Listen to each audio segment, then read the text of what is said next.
Good morning. We're on the record. Case caption Amy Abrams for Sherry Patterson. Case number 22 CS 004248.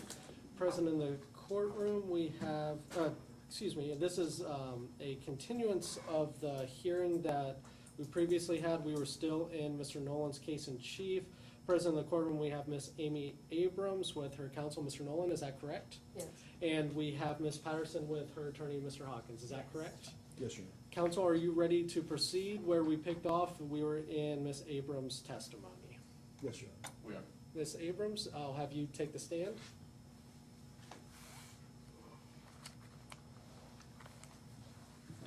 Now, you've previously been sworn in, but just for record purposes, I'm gonna have you raise your right hand again. Do you solemnly swear or affirm that the testimony you give today will be the whole truth, nothing but the truth, under the penalty of perjury? Yes, I do. You may be seated. Mr. Hawkins, you may proceed whenever you're ready. Thank you, Your Honor. Ms. Abrams, you and Sherry Patterson were good friends at one point, correct? Yeah. And you guys were even business partners, correct? Business? No. Okay. Were you guys doing the Candy Granny Yes. situation together? It wasn't a business. It was just for fun. Okay. You and Sherry both, fair to say, are avid concert goers? Yeah. And you, like Sherry, like a lot of the same bands? Yes.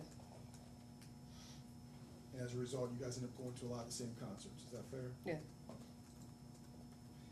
And also hang around some of the same people or mutual friends with regard to some of those same music interests? Yeah. Once we started hanging out together, she gained my friends. Yeah. Okay. And you agree with me that the negative information about somebody is going to impact how people are going to look at them?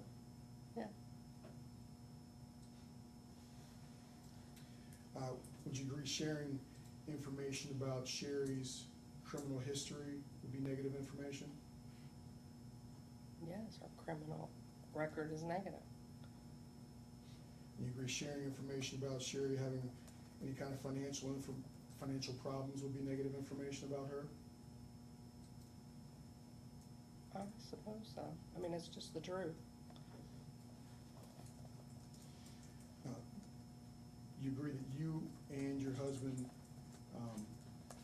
over the last inside of 12 months, have shared information with regard to Sherry's criminal record publicly or with friends. Is that fair?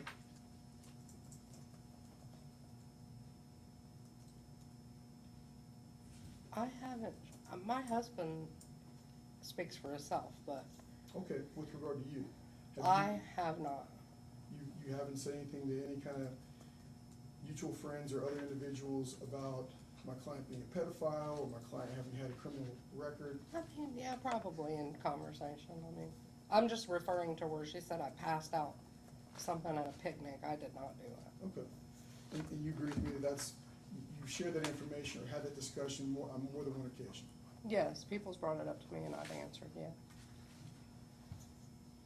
And you agree with me also that you shared information with regard to Sherry's Duke Energy bill? I did not. You never had done that? No. Did you ever pass that information around at a No. concert? Did you talk to people about that at a concert? No. Did you see your husband Sean do that? After it was done, yeah. After he posted it in that group, I seen that he did it. Okay.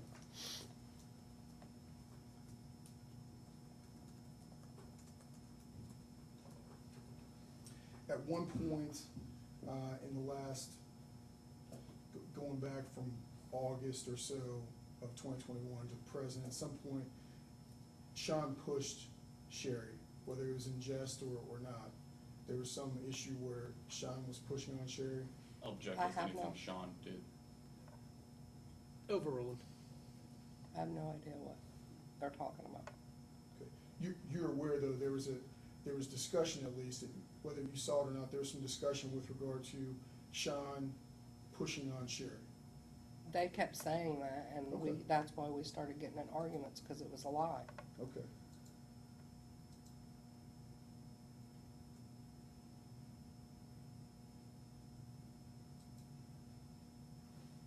it's fair to say when there was some confrontation with regard to whether Sean had pushed Sherry, you were upset with that. It was a lie, yes, I was upset.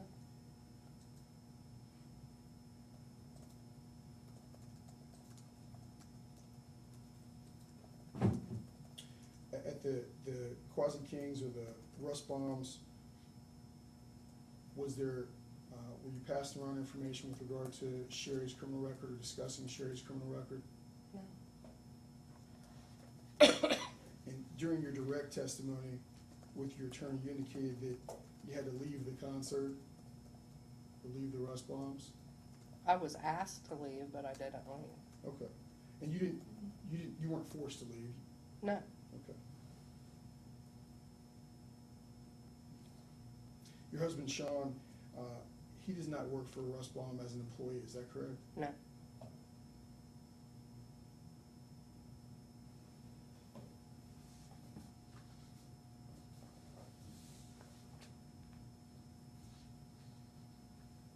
Your Honor, you want me to use numbers since the petitioner's using letters? Yes, please. I'm marking this as respondents number 1 for identification purposes. May I approach Ms. Abrams? Yes, sir. Ms. Abrams, I'm showing you what's been marked as respondents exhibit 1 for identification purposes. You recognize that document? Yes. Okay. And you agree with me, that's the, you filled the application for a protection order? Yeah. That's what that is? And if you look at page 3, the bottom, that's your signature, correct? Yes. And you dated that June 9th, 2021, correct? Yes. You actually filled that paperwork out on June 9th, 2022, correct? Oh, I sure did. Sorry. And in that, if you look at page 2, you indicate that you had some concerns about Sherry threatening you.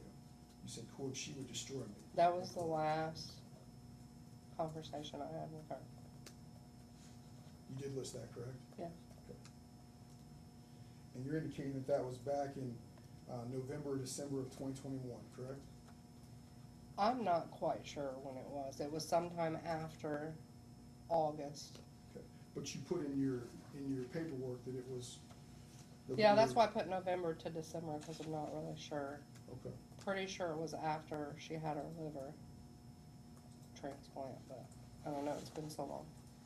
Now, with regard to those alleged threats, did you ever contact the police or get a protection order in January of 2027? No, because that was the only time she ever threatened me.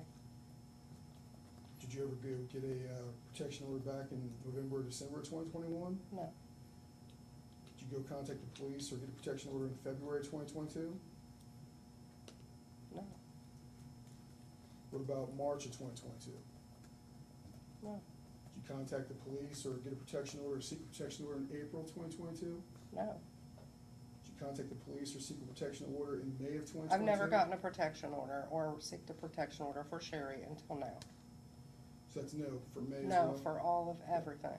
So you waited until June 9th to apply for protection order 2022, is that fair? Yes, correct. And when I started finding out what she was doing to me. You and your husband were contacted by law enforcement on June 6th of 2022, correct? Correct. And police informed you and your husband not to contact Sherry or her husband, correct?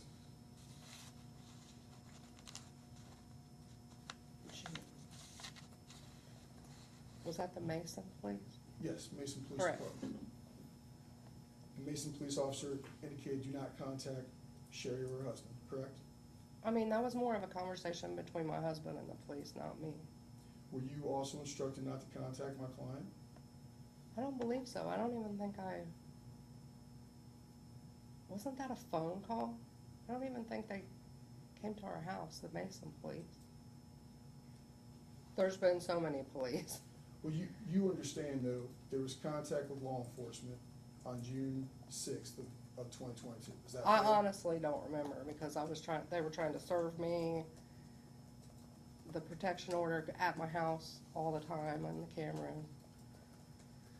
Then we had to call to make a report over phone calls, threatening phone calls, so I'm not sure, but I'm pretty sure the Mason police, I don't remember them coming to the house, I think they, No, I'm not saying Called they came to Sean. that, I'm not saying they came to the house, but you were aware that Mason Police they contacted my husband to tell him to take down that post he put about their bill.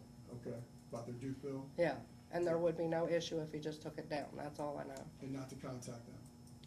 I mean, I would assume so, I just don't remember that being said, Okay. cause that was his doing, not mine.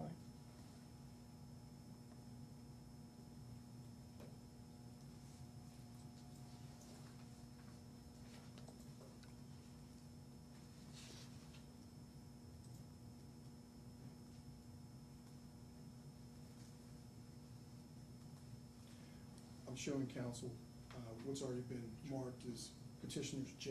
May I approach the witness, please, with regard to petitioners J? Yes, sir.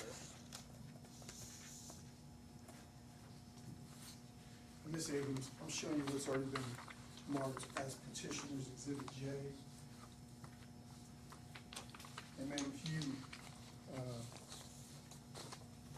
turn to page 5 of what's been marked as petitioners J.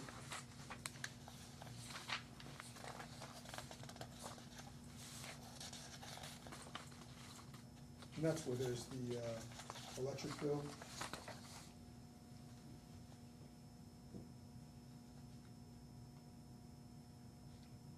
Am I correct? Yes. Okay. And with regard to the post in response, Sherry's response is, quote, wishing you nothing but joy, end quote. Mm-hmm. Okay. Also, there's a post about Sherry's criminal record. And with regard to that, you're indicating you haven't passed around anything with regard to Sherry's criminal record at concerts? Absolutely not. Okay. Have you seen your husband pass around information with regard to Sherry's criminal record at concerts? No. But you just talk to people about her criminal history? I don't talk about her unless it's brought up to me, and if somebody asks me, I just tell the truth. And so you've never, in conversations with people on posts, said that she's a pedophile? I mean, I think there was a time, there was that something in Indiana, that somebody was posting about pedophiles in Indiana, and I said something about, yet nobody's worried about Sherry in all the groups, and she has the same charge, so why are you And the going something- after that guy? If you're okay with her, why aren't you okay with him? And the something in Indiana, that was a concert? No, that was just a post on Facebook, of that group of people in Indiana, the Rastafarian. Right, the people that were on the post, Rastafarians, that's with regard to a band? Those are music, people that are on that post were people that are music goers or concert goers? I don't know. What- It what- was the state of Indiana's Facebook, Okay, what are the Rastafarians? the people in the Rastafarian group in that, It's a band, right? yeah. Okay, But I don't know who's in that's in their state Facebook.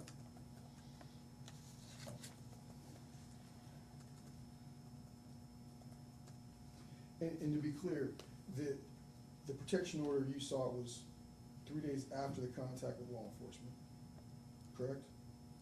June 9th. What is it? There was contact with law enforcement on June 6th, and you got your protection order on June 9th, correct? I don't remember dates, but if that's Okay. what it is, that's what it is.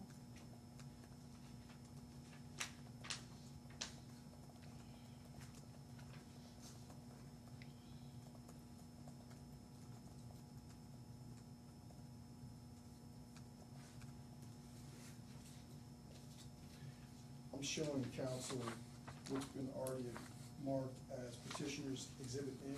Now post the witness, please. Yes, sir. Ms. Abrams, I'm showing you what's been marked as petitioners exhibit N. Would you please turn to page 3 of that document?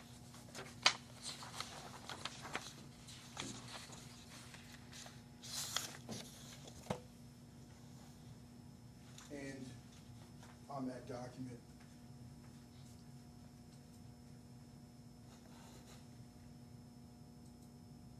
The first blue section, that's a post that you made, correct?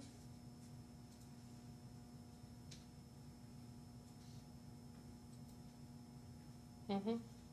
And you indicate in that post that they called the cops on us, correct? Yes, Okay, and you're talking about the contact with the Mason police officer, correct? yes. Okay. And then on Exhibit N on page 5, there's a third blue post. Yes, You indicate I'm getting a protection order, correct? yes, Now, you knew Sherry was gonna be at a concert in Indiana the weekend of June 9th, correct? how would I know that?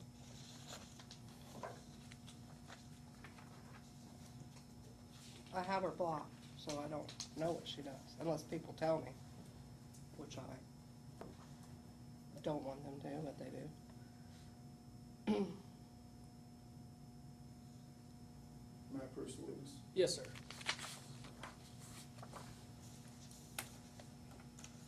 I assumed she was gonna be there, but I didn't know anything, because it was her birthday and she always makes a big deal of her birthday. When you look at what's been marked as Petitioner's Exhibit J, the first page of that is a post from my client indicates she's got big birthday plans, correct? After the incident at the Dank House Brewery, I removed myself from this group, so I didn't see any of this. Okay, I'm asking you though, on that post, you agree with me that that post indicates she has Yeah. big birthday plans? Yes, Okay. And you thought that she may be going to a concert in Indiana, correct? yes, that's why I didn't buy tickets.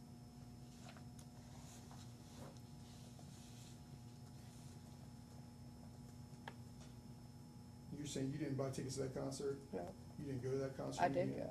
go Okay. after everything happened. And you were looking to ruin her birthday? No, I had no intention of ruining her birthday. You didn't intend to ruin her birthday? I didn't plan to ruin her birthday after I got all this information that she made that fake stuff and said that I said all those racial things and all that stuff that we were shown.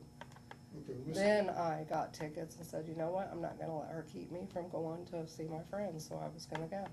And Ms. Abrams, when you went to the concert, you took a copy of your protection order, the ex parte order, Yep. correct? After all this came out and I found out what she was doing to me, And when you, then I did that. when you went to the concert, you saw Sherry there, correct? Correct? Correct, And you went to law enforcement officers, correct? correct, And you had them serve my client with a protection order at the concert, correct? correct, And you knew that was gonna result in her having to leave the concert, correct? correct. After I found out what she had already done to me. I was gonna let her have her birthday, I wasn't worried about that.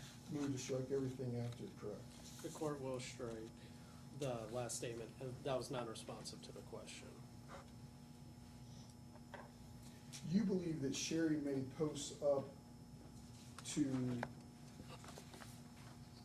look like they came from you, correct? Absolutely, That's why we're here, yeah. right? And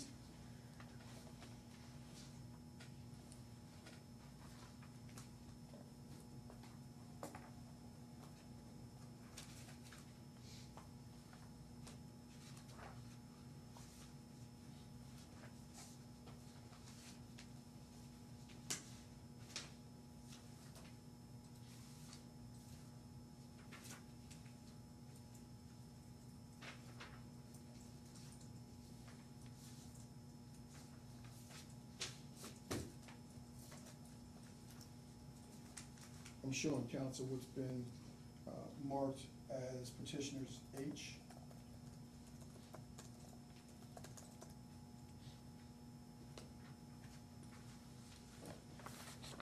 Ms. Abrams, I'm showing you what's been marked as petitioner's H. You're indicating that's a post that you didn't send? That's not a post that I sent. Okay. And you agree with me in that post, it references a client being a pedophile, it references on the second page, the word nigger. You see all that in that post, correct? Yep. And they're your own words. There's several posts that have racial information that are, in your words, made to look like they came from you, correct? I did not write any of them. I understand, but we're here because, based on your direct testimony, because you're saying that there are posts that are made with racial content that are purporting to come from you. I understand you're indicating that you didn't make those posts, but that's why we're here, correct? Correct. Okay. And so you believe that my client is sending posts with negative racial content, such as the word nigger? Absolutely. Have you ever used the word nigger? No. Never in life. Never in life. There are no posts that you have that are, where Sherry's threatening you, correct? No, I don't have contact with her.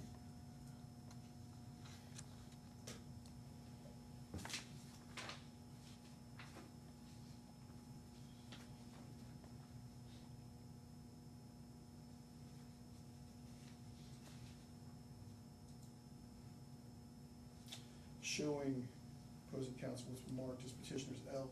May I approach the witness, please? Yes, sir. Ms. Abrams, I'm showing you what's been marked as petitioners L. You turn to the second page of that. Is that a post you sent? Nope. Okay. Do you see where it says you intend to mess up her birthday plans in that post? Yes. Okay. So it's your contention, you want this court to believe that my client sent a post making it seem like it was from you, talking about it's gonna mess up her own birthday plans. Absolutely. And that's from June 7th. I mean, I'm not sure of the date, but that's what it says.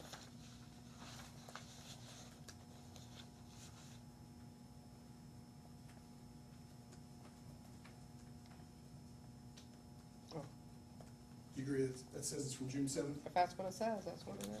Did you, you already said you didn't have contact with my client. Did you have contact with my client and tell her you got a protection order against her on June 9th? Did I contact her? Yeah, did you No. contact my client to say, hey, Sherry, I haven't talked to you in a while, I got a protection order against you? No. Okay. And to your knowledge, you didn't have anybody else contact my client to tell her there's a protection order against her, correct? Correct. Okay. So, but it's your contention that my client made up a post June 7th, one day after law enforcement contacted you, 2 days now before you had her served, or before you got a protection order, and that she knew that her birthday was gonna get ruined. That's what your contention is to the court. She was just worried that I was gonna ruin her birthday, which I could have cared less about. And she did this to make it look like that's what I was doing. Her birthday was And that's ruined by why- way of you. Yeah, letting her that's why I serve did and it, not leaving the because concert, after she correct? did this and wanted to make it look like that was what I was doing, I was like, well, I might as well go now and see my friends and stick up for myself. You hadn't gotten the order on June 7th, correct? You didn't get the order till June 9th. Am I correct? Correct. Okay. So on June 7th, there wasn't even an order in place that was gonna be used later to ruin her birthday. Am I correct? By me just showing up at that show was gonna ruin her birthday. That's why she wrote that. And I didn't know anything about getting a protection Did you- order until I found out all those messages she wrote. did you tell her you were going to the concert? No, I don't talk to her. Okay, so there's no reason that she would know you're going to the concert. She knows because that's my friends that she gained from me, and that's where I would go. She goes everywhere I go. You're saying you think that she would guess. You agree with me that if you were at the concert and she was at the concert, you guys would not have to interact, is that fair? Normally, we don't, but I Okay. didn't know in the background she was making all these things up about And her. you agree with me that if you guys are both at the concert, there's no protection order, she wouldn't have to leave the concert, correct? Correct. Okay, but she had to leave the concert because you had her serve with a protection order at the concert on, is that correct? Correct. Okay. You indicated on direct testimony that you've been stressed as a result of the posts that purport to be coming from you. Yeah, Yes? yeah, And you indicated you've been diagnosed with anxiety? yes. And you were diagnosed with anxiety well before June of 2022, correct? Oh, yes, I just haven't had any problems with it for years. And you've been diagnosed with anxiety well before even November 2021, correct? Yes, Okay. You also indicated that you've been prescribed alprazolam. yes, And you were prescribed alprazolam in the past as well, correct? yes. That's not something new to, No, I To- just haven't to had any 2022. problems with it for years. have you been prescribed any other psychotropic meds? No, Just alprazolam? yeah, Your whole life? yeah. Okay. And have you ever had any other mental health diagnoses besides anxiety? No, No depression? no.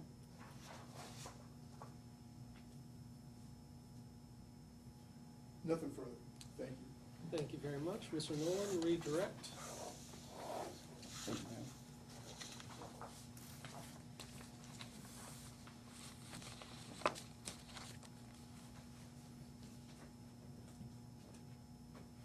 Just have a few quick questions for you, Amy.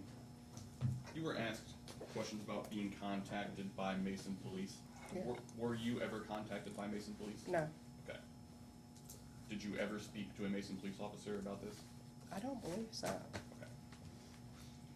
Now, did you yourself ever initiate contact with police officers regarding Miss Patterson? No, Okay.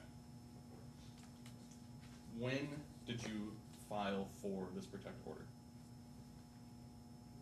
was that June 7th? Let me re-ask the question. I'll phrase it a little differently. What directly led to you asking for a protection order?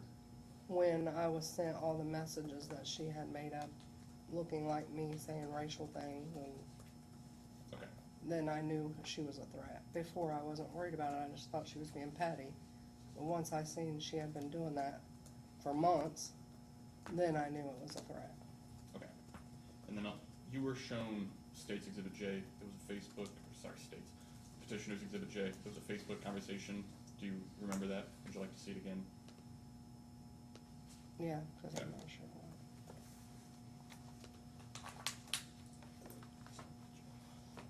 May I approach her? Yes, sir.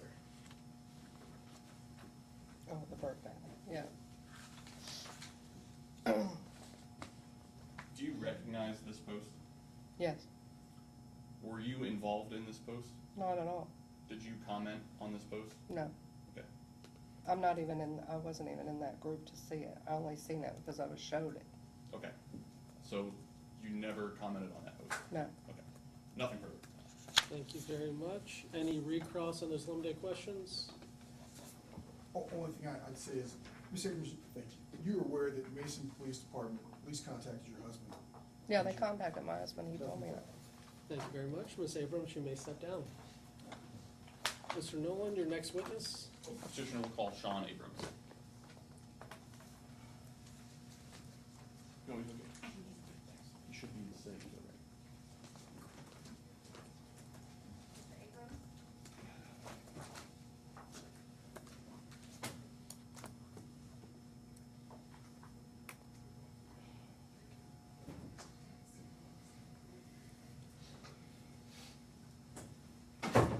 Good morning, sir. Morning. Before you sit down, I'm gonna have you raise your right hand. Do you solemnly swear or affirm that the testimony you give today will be the whole truth and nothing but the truth under the penalty of perjury? Yes, sir. You may be seated.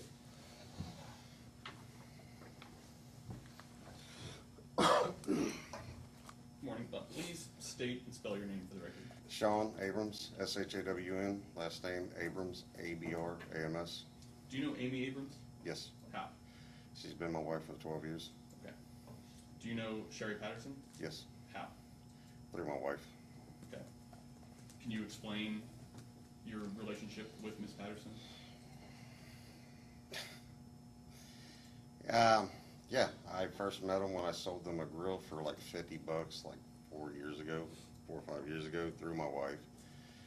Since then, I've driven her and her husband to numerous places. I've done multiple jobs around their house.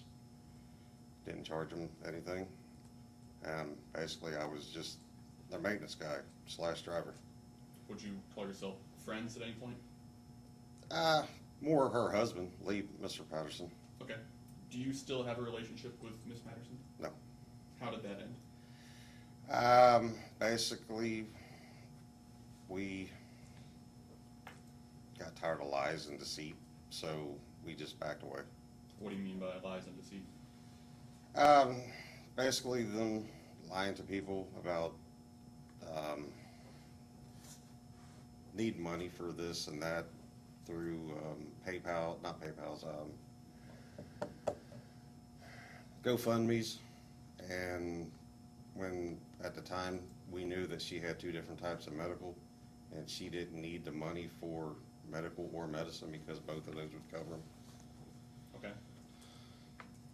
When your relationship with Miss Patterson ended, to your knowledge, did Amy's relationship with Miss Patterson continue?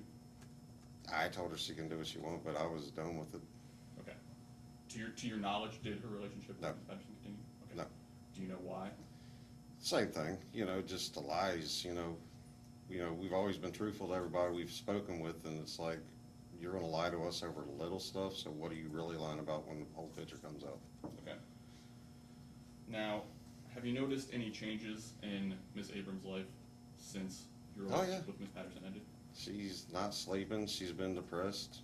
I can't get her out of the house half the friggin' time, it's, Why? What do you she's think afraid to is go wrong? anywhere because she's afraid of what could happen when we're out somewhere. Somebody come up and physically harm her, or, we've been to a few venues where she's had beer dumped down her back. We can't pinpoint that exactly who did it because it was a big crowd, but, it's just, she don't wanna go nowhere, and I basically had to drag her to get her out of the house Why do you think she's reacting like that? because she thought her and Miss Patterson were close and then felt like she was deceived. Okay. Are you aware, let me ask you this, straight that. Have you been sent any messages from anybody that purport to be something that Amy sent? I got one sent, but I don't remember off the top of my head what it was all about. It was from Mr. Baum. Okay. Would that be Russ Baum? Yes. Okay. What do you remember about him reaching out to you? Basically apologizing for him. Objection, hearsay. Sustained. Are you aware of any messages that Amy has received? Yes. What are you aware of? Same one he sent me. Objection, hearsay. Overruled, but just Mr. Nolan knowing that he cannot state what the message itself said. Sure. Okay. Yeah, I've received them. Okay. As long as same ones as Amy's got. Okay. Have you seen the messages Amy's received? Yes. Has she showed them to you? Yes. Okay. What is her reaction to receiving those messages? It breaks her down because trying to figure out how to word this so I don't get another objection. I'm just asking for your impression as to how Amy's reacted to this. It just rips, like somebody ripped her heart out. It destroys her. Okay. Have you noticed any changes in her behavior? Yeah. Explain, please. Once again, can't sleep, which in turn I don't sleep because she's tossing and turning. I basically got to beg her to take her out to dinner because she doesn't feel safe leaving her own home. I have to beg her to do stuff with her grandkids. And honestly, this is getting to be bull, in my opinion. Because I'm supposed to be able to go out and enjoy life with my wife, my grandkids, my stepkids, my kids. But yet I have to beg her to leave her house. Because that's the only place she feels safe. Nothing further. Thank you very much. Mr. Hawkins, Cross?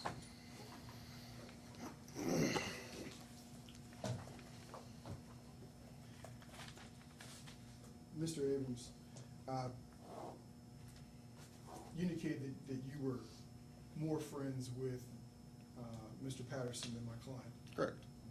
And it's fair to say that friendship or the point where you started to step away, was that probably around August of 2021, thereabouts? It was more like September. Okay. And fair to say that a spark with regard to that was a discussion or a confrontation or you being confronted with regard to Mr. Patterson asking you not to to push on Sherry? Is there a discussion with regard to that? Not towards me, no. You never had any discussion with regard Not to that I can pushing remember, on no. Sherry? Because, can I explain something? I've never pushed her. I always joke around with everybody I know, and I hold my foot out and I yank it back. That's all I've ever done to anybody. I do it to my mother-in-law, which is in the back of this room. And to be fair, Mr. Abrams, I'm not contending that you push Sherry and intentionally trying to cause her harm. What I'm getting to is there was a discussion with regard to whether you pushed Sherry or not. No, not that I can remember.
I'm showing opposing counsel what I'll mark is respondents number 2. My person with this, please. Yes, sir.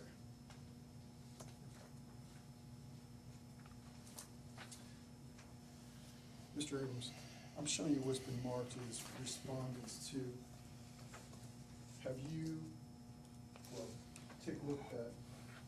Appears to be a conversation between your wife and Mr. Patterson. Were you aware of any such conversation with That's regard to that? why I said, that's her, that's not me.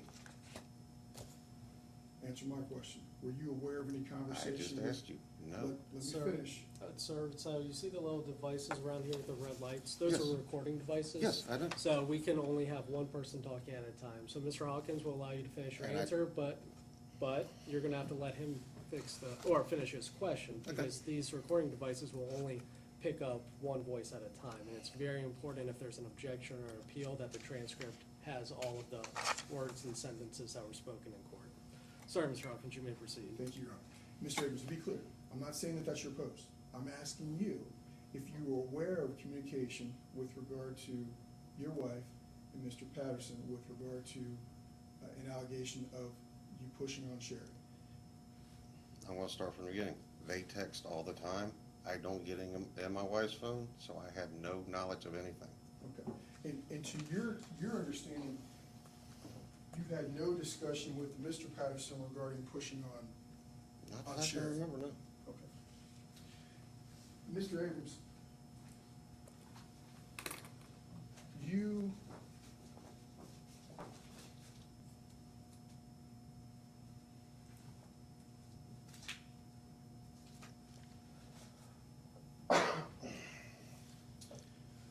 you at some point have shared information with regard to Sherry's criminal record Mhm. with individuals, is that correct? Just on the Facebook post. Okay. Have you ever shared that with people in person? Have you walked around at a concert or any kind of event with a copy of any kind of criminal record of my clients? No, we had it with us at one point in time. this show to Mr. Baum after he called us out, and he refused to take it, so it went right back in the bag. Okay. And Mr. Baum's someone that knows my client, Yeah. correct? And you've also shared financial information, like a Duke Energy bill, with other people regarding my client? I did, And you done that online online on Facebook, and in person? and that's when Mr. Frazier from Mason PD called me and stated if it was removed, it would all go away. I also called his sergeant, chief, whatever you want to call it, prior to filing the protection order, and Mr. Frazier filed no paperwork on that. Okay. You also had shared that information in terms of the Duke bill in person. Is that correct? No. Only a post, you never Yeah, shared that with because other I got individuals? tired of the smack talk that they were doing towards us. Okay. Just answer my question. Yeah. You never shared that in person No. with anybody? Okay.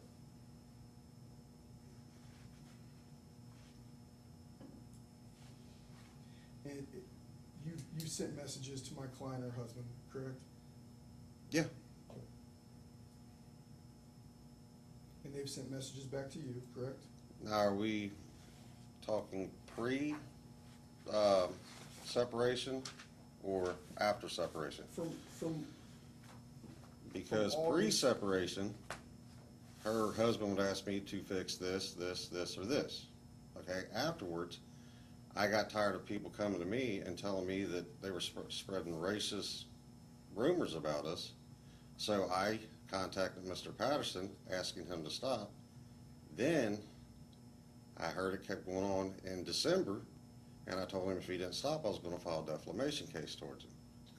okay. With regard to messages from Mr. Patterson, there are no messages where he threatened you, correct? He never threatened you with physical harm? No. And there's no messages where my client threatened you with any kind of physical harm, is that correct? No, but Okay. You indicated that my client was lying about a GoFundMe page?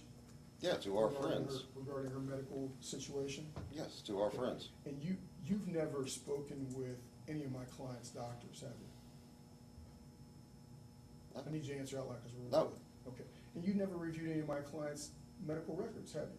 No. Okay. Nothing further. Thank you. Thank you very much. Any redirect? I don't have any redirect. Thank you, sir. You may step down. Do I go back out, or? Since you've already testified, you can stay in here if you so choose. Mr. Nolan, any other witnesses? I have no further witnesses, Your Honor. I'll just move to admit exhibits A through P. Your Honor, with regard to, there were a few exhibits counsel made objections to, and the court was Yes. holding that in abeyance with regard to, over the matter of hearsay. I believe one was exhibits N, as in Nancy, Yes. and there was another one, which, it was the same objection. I believe it was N through P, perhaps. I believe so. N O P. Yeah.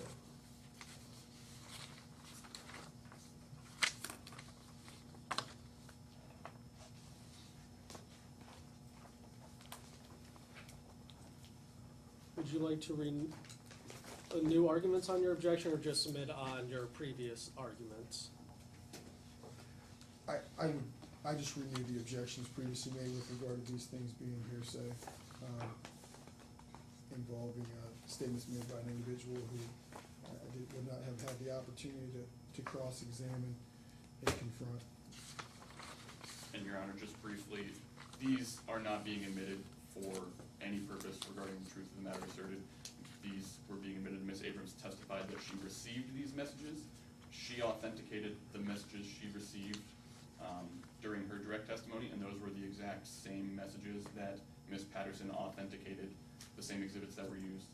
She authenticated that she sent them to Ms. Baum. So I submit that it's not hearsay, and it's not being admitted for any hearsay purpose. And the only thing I would say, Your Honor, if the court should overrule counsel's objection, I would indicate to please give it the weight or lack thereof that it warrants, based on the not having the the speaker before he's honored to testify. Thank you very much. Based on the arguments before the court is going to admit exhibits NO and P, and the court will give the exhibits appropriate weight that it feels it deserves. Any other objections to the exhibits, Mr. Hawkins? No, Your Honor. Petitioner's exhibits will be admitted. Mr. Hawkins, do you have any witnesses in your case in chief? I do, Your Honor. If I've been checking with Officer Frazier, who was gonna go grab something, he should be back on. Absolutely.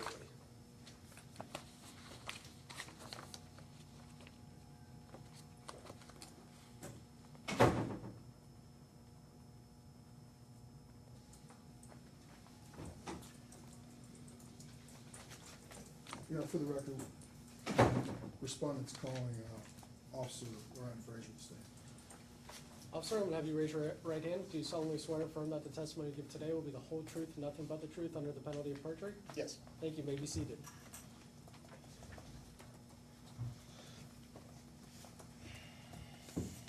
May I inquire? Yes, you may. Officer Frazier, if you'd state and spell your name for the record, please. Ryan Frazier, Frasher. And where are you employed? I'm a police officer at the City of Mason. How long have you been a law enforcement officer with Mason? With Mason, 3 years. And were you a law enforcement officer before then anywhere else? Yes, I was in Miami Township and Claremont County for 10 years.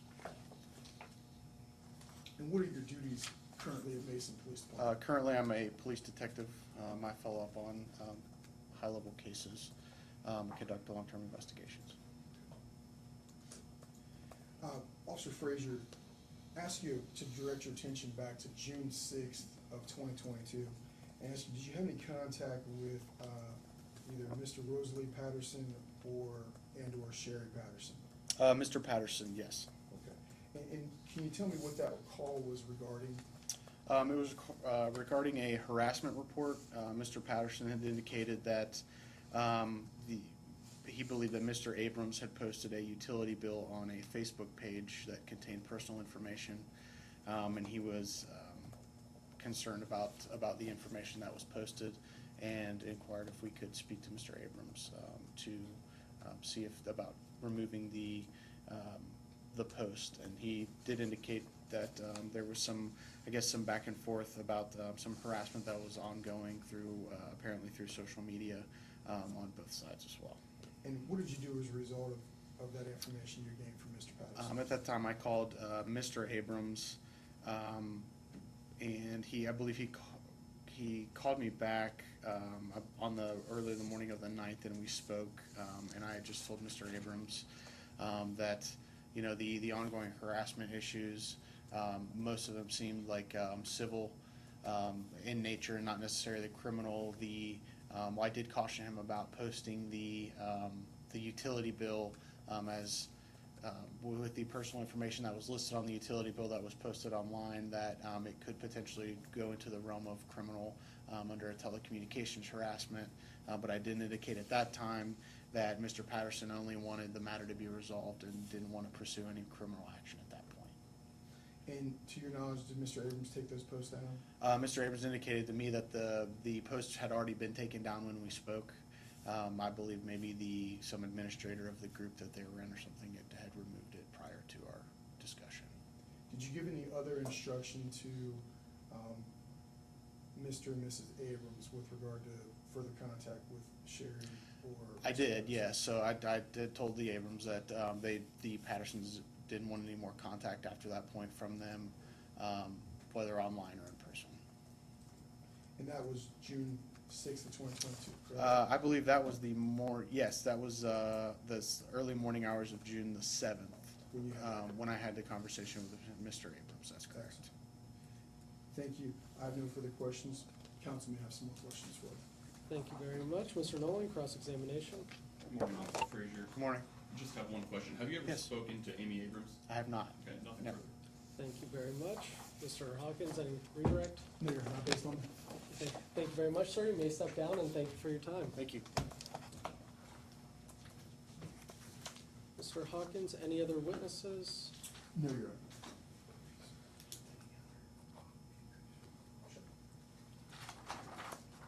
And with subject to the admissions of exhibits, do you rest?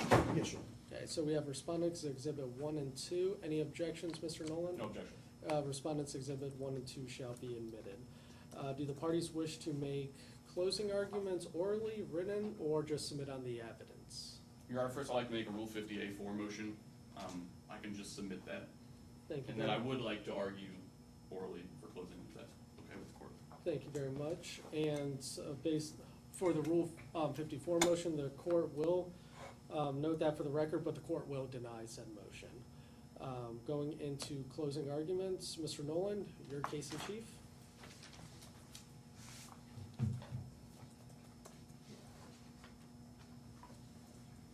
Your Honor, counsel, may it please the court.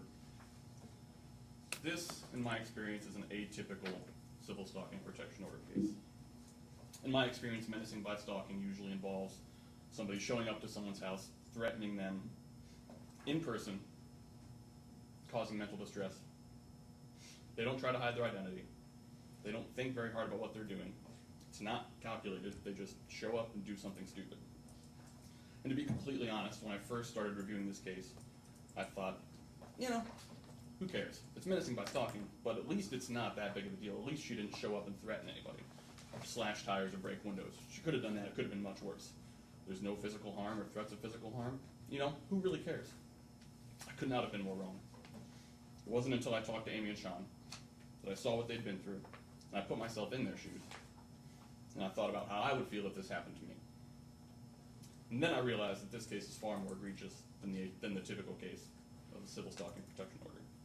And the respondent's actions are far more serious than what you see in a standard case. She knowingly engaged in a pattern of activity for months.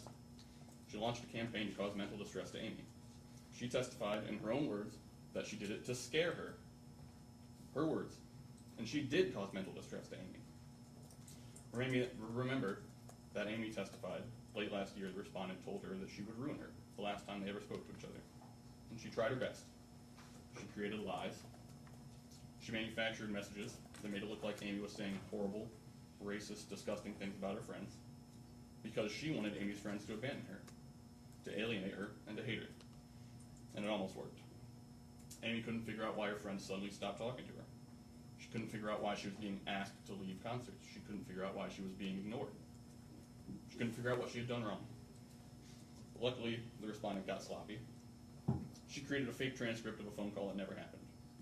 Of course, she denies sending this message. She says that it appeared in her Facebook conversation. She admitted to sending the messages before and after this transcript, the messages that reference the transcript. Here it is, word for word, is what her message said.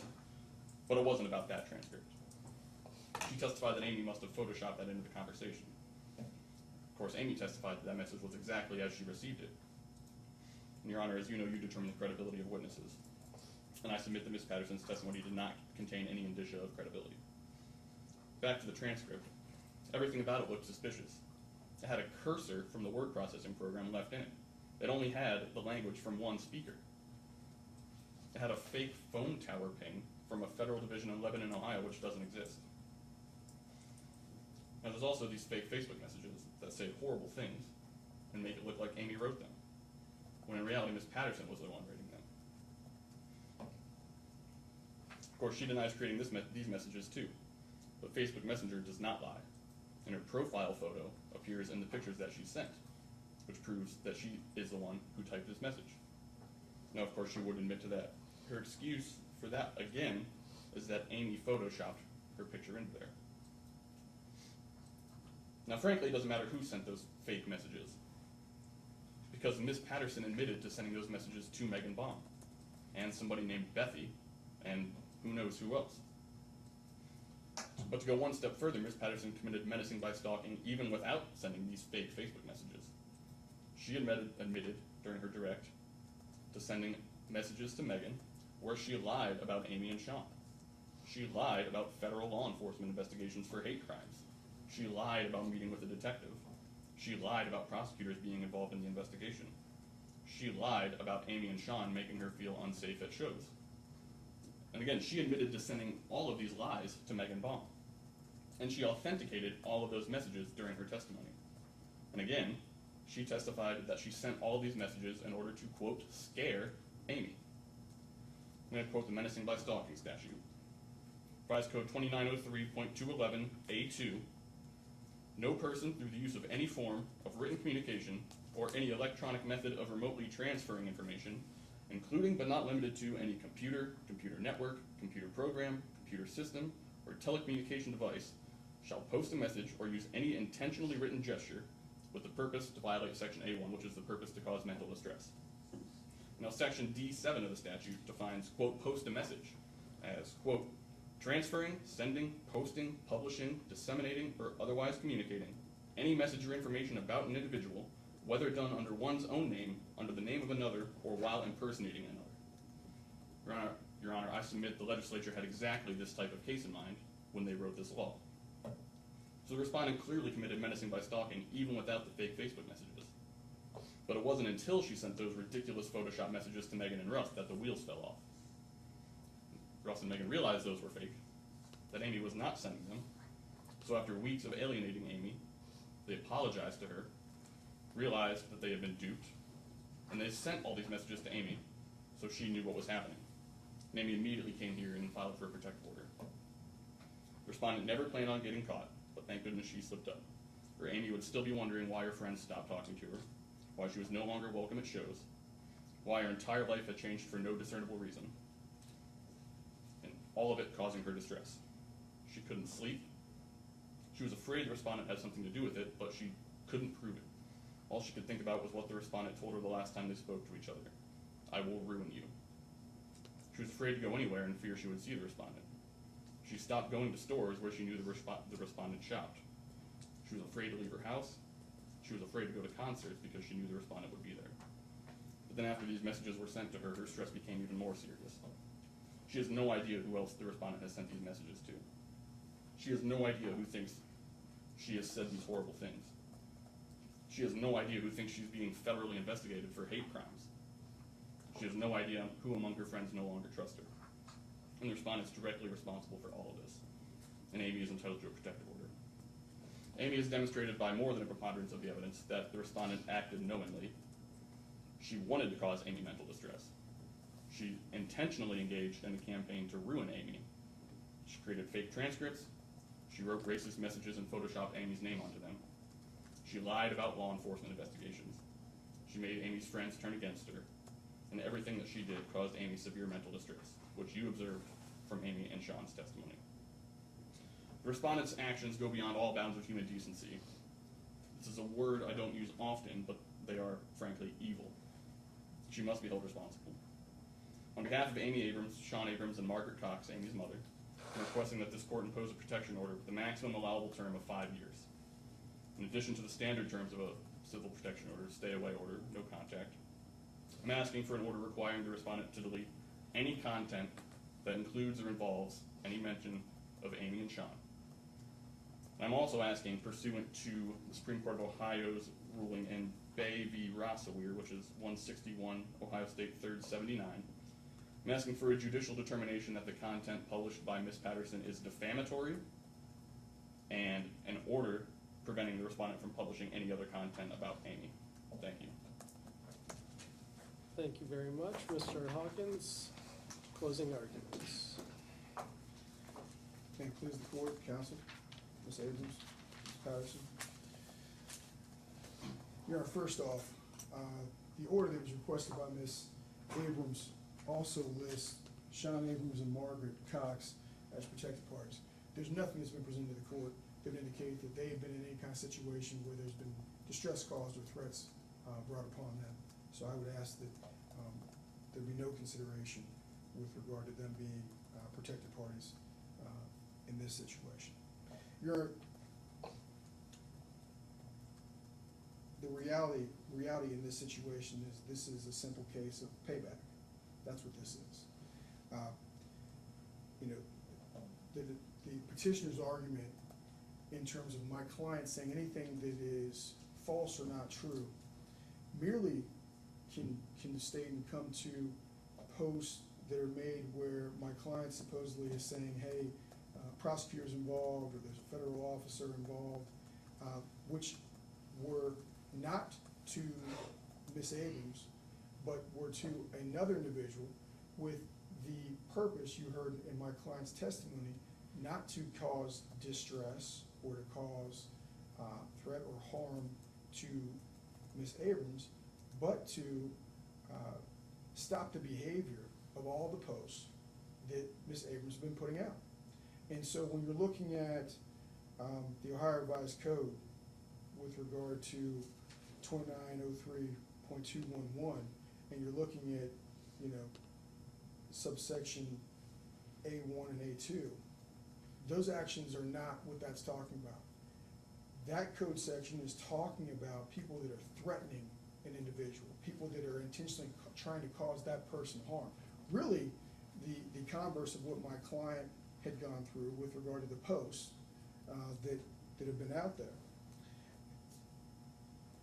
You heard the petitioner, Miss Abrams, testify with regard to having anxiety, being on alprazolam.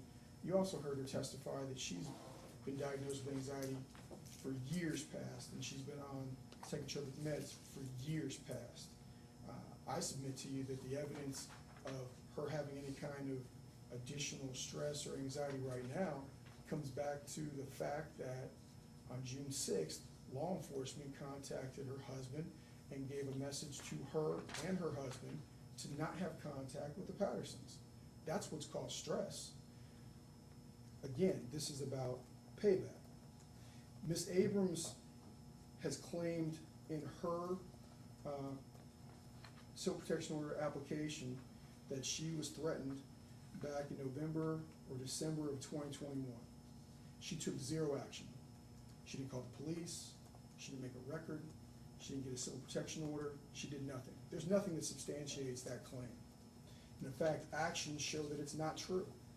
She waited until June 9th, 3 days after the Pattersons contacted law enforcement, 2 days after there was a conversation with Officer Frazier with regard to her husband, Ms. Abrams' husband, where he admittedly had posts up that shouldn't have been up and was told to take them down. They did.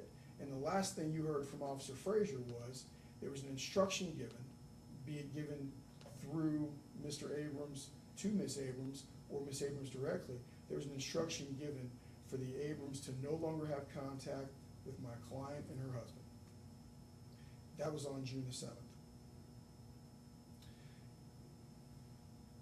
It was June the 9th when she went and got a protection order. 3 days after my client contacted the police, 2 days after her and her husband had contact with the police, and they were instructed to stay away from my client.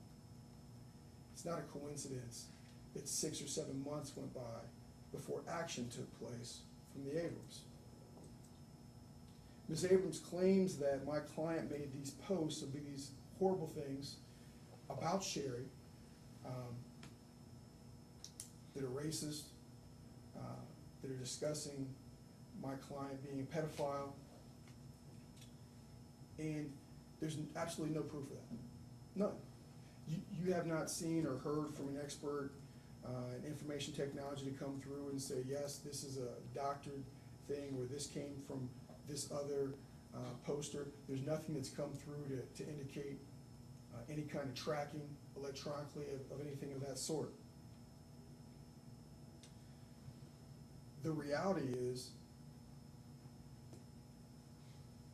the evidence looks like far more clearly that this is information that was posted by Ms. Abrams about my client. Petitioner brings an exhibit saying that Sherry's face is posted on a message on the side that, talking about what's been admitted as petitioner's M, I believe it is, which is a supposed up close of petitioner's L. The reality is on petitioner's L, which is showing the full screenshot, there's nothing like that that comes up where you can see a picture of my client. Furthermore, there's nothing that says that that wasn't doctored in some type of way after the fact. The reality is that same exhibit, exhibit L and M, which is a microcosm of L, indicates and makes zero sense that my client would make up a post supposedly from Ms. Abrams talking about herself. That exhibit that petitioner believes is a smoking gun, it flies in the face of that. It's posted from June the 7th, again, one day after my clients contacted law enforcement, and the same day that law enforcement had contact with the Abrams saying stay away from my client and her husband. And that post says, yes, I did. I sent to everyone I could on her friends list. I'm on a mission to ruin her precious birthday plans. I've already got her daughter not talking to her. I'm not gonna go through read the rest of that. But the post saying, I'm going to ruin her precious birthday plans, we're gonna talk about smoking guns or key evidence, that's the key evidence that shows that my client didn't post that. There's no way, 2 days before there's a protection order sought, that my client would know that Ms. Abrams was going to get a protection order, go to Indiana, where she knew my client was gonna be, find law enforcement officers with the protection order, and then have her served. I mean, it's obvious. Who goes to a concert with a protection order? Unless you want to have that person served. That's why she went there. That's why she went there with the order. When she was there, that's why she sought out a law enforcement officer. That's why she pointed from the law enforcement officer and said, she's over there, right? That was all intentional to what? Ruin her birthday plans. You heard testimony from my client when she testified. She had special tickets, VIP tickets, paid for those. She had to travel there, it was in Indiana, had to pay for that, had to pay for a hotel. And upon her being served, she had to what? Leave the concert. She testified in that. She started crying. People that she was with had to stay there. She sat outside at the car. Mission accomplished. Mission accomplished. Ruined her birthday. There's no way that my client would be able to know that there's a protection order that's gonna be put in place. There's no way that my client could sit there and know that Ms. Abrams is going to go to a concert in another state, have her served with the protection order. There's no way she would know that 2 days beforehand. That's the evidence that the idea that my client made that up, that post up, is ridiculous. There's no merit to it. And it proves the contrary. Your Honor, we're here because of retaliation. Nothing took place in November. Nothing took place in December, January, February, March, April, or May with regard to Ms. Abrams and my client. Ms. Abrams took 0 steps to her being threatened, stressed, anxious. Nothing. It wasn't until law enforcement contacted her that inside of a week, she reacted.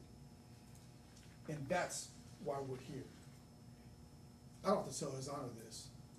The court knows these things are not to be used. Civil protection orders are not to be used as weapons. They're not to be used as retaliatory tools. There's nothing that my client has done that would warrant a protection order being issued. And we ask that you deny the request. Thank you very much. At this point in time, the court is going to take the case number ending in 4248 under advisement. And the court will issue a written decision, hopefully get it out within a couple of weeks. And we are going to go off the record, so that way the record's bifurcated for the next case number.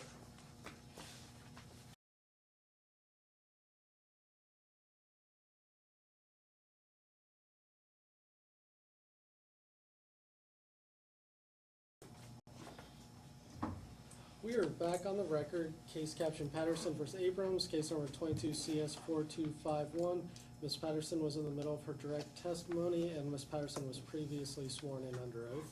Mr. Hawkins, you may continue. Thank you, Your Honor. Sherry, I've shown you what's been marked for identification purposes as Petitioner's Exhibit G. Do you recognize that photo? Yes, I do. And what do you recognize that photo to be? That's the tattoo shop where I go and get my tattoos. Okay. And when was that? First off, what's in the picture? Her truck, Is that the white vehicle? yes. Okay. Is that a fair and accurate depiction of the original photo that was taken? Yeah, that's the original photo. Okay. What's the significance of Miss Abrams' vehicle being at that location? This is just one example of when I come out of a store, she's there, or when I go somewhere, she's following me. Okay. Do you recall when that took place? This was,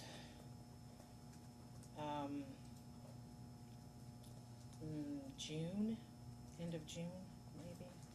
I'm not 100% sure, but I believe it was actually, no, the exact date was May 9th. It was my daughter's birthday. She was in the truck with me. May 9th of 2022? It was May 9th, yes. Okay. And,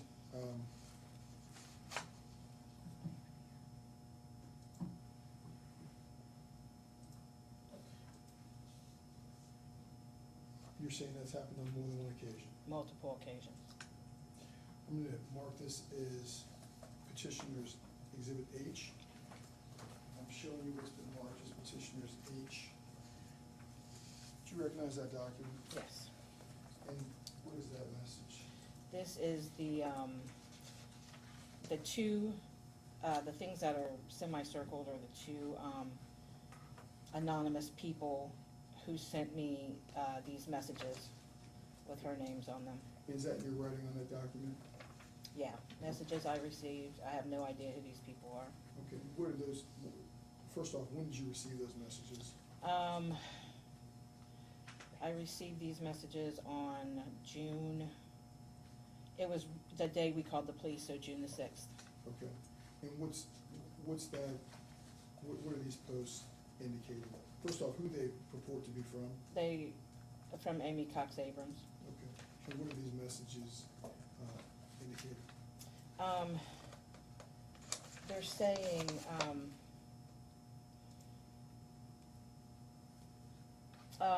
she's talking about hanging out with his Harambe look-alike cousin. My husband's cousin's really big, black guy. And she already turned one of my daughters, it says I already turned one of her daughters loose. She will not even talk to her mom now and won't let her see her own grandkids. Beautiful as it all works out according to my evil plan. On page 3 in that second post, does she reference your birthday weekend? She said, but I will play nice around them all, just so she don't come around. She will not feel comfortable as it's her birthday weekend.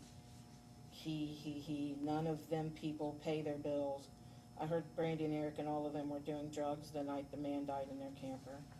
On page 4, is there any reference to anything racial in that bottom post? She says, well, it says, I will make sure word gets around and she won't be invited to anything if she's labeled a pedophile. They better not be at the 422 show in Newark. I will cause all kinds of problems. Do they allow the N-word in Dank House? Okay. So basically in this post, is it fair to say there's some references that are racial, some references with regard to some illegal behavior? Yeah.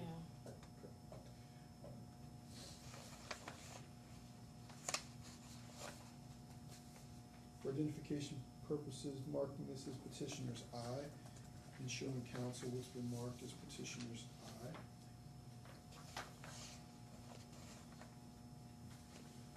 Sherry, I'm showing you petitioner's I.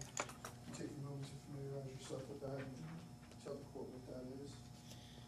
This is a conversation that was had in a private group for the city of Columbus, Indiana. When did that take place? This was April 25th. Okay.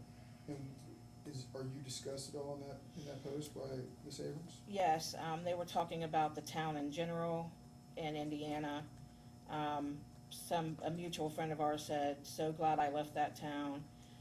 Amy Abrams posted the guy's name, yet no one is concerned that Sherry Patterson was also a sex offender under her married name from selling naked pictures of her little girls on the internet, among other things. There's a reason why she's not allowed around her grandchildren. And somebody named Michelle responded, is that the blue-haired lady? And Amy Abrams said, absolutely. And so this is a post that's being publicized or communicated to people that you know or that know you? Yeah, this was in a public group, a city's public group. marking this for identification purposes as petitioners J.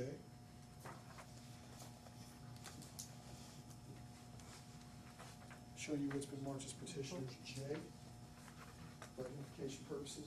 Take a moment to familiarize yourself with that. Mhm. And what's the post in petitioners J? This is, a message with, somebody else's being Megan Maudlin, or actually her married name is Baum, it's Megan Baum. It's her criminal record. In petitioners J on the second page,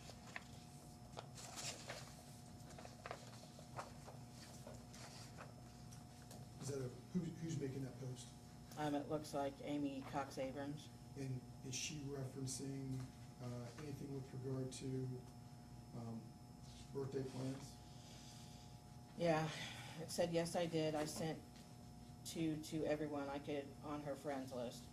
I'm on a mission to ruin her precious birthday plans. I already got her daughters not talking to her, and she's not allowed to see her grandkids. What's the post date for that? It looks like it's 6/7. On the third page of that, is there anything referenced with regard to that's racial in the middle of that post? Yeah, it talks about a mutual friend of ours and how he has a inward son, but they did not know that before Sean spent time driving with them. On the fourth page, is there any reference to your health situation? I'm still upset she got a transplant. She was so close to death. It was a relief.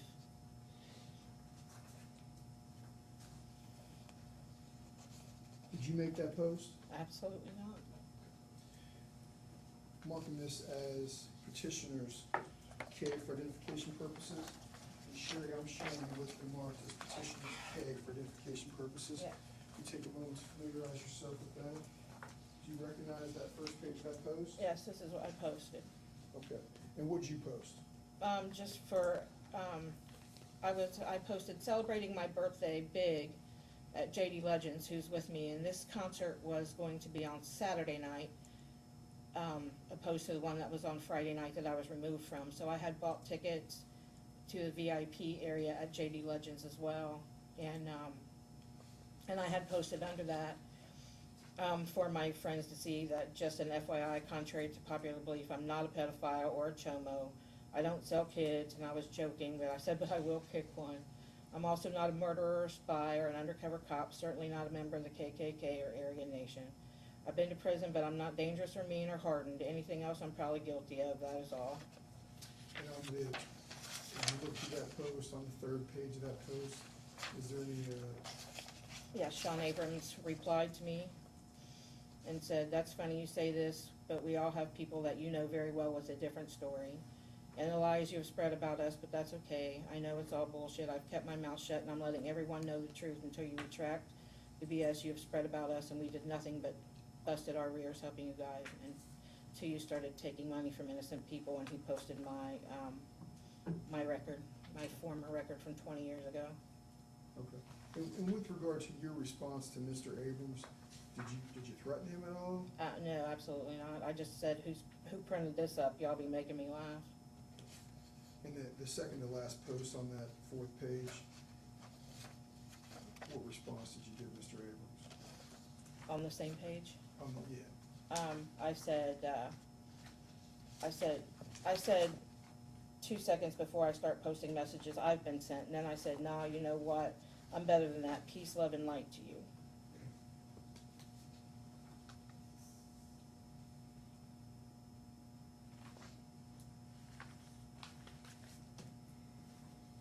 Marking this as petitioners L.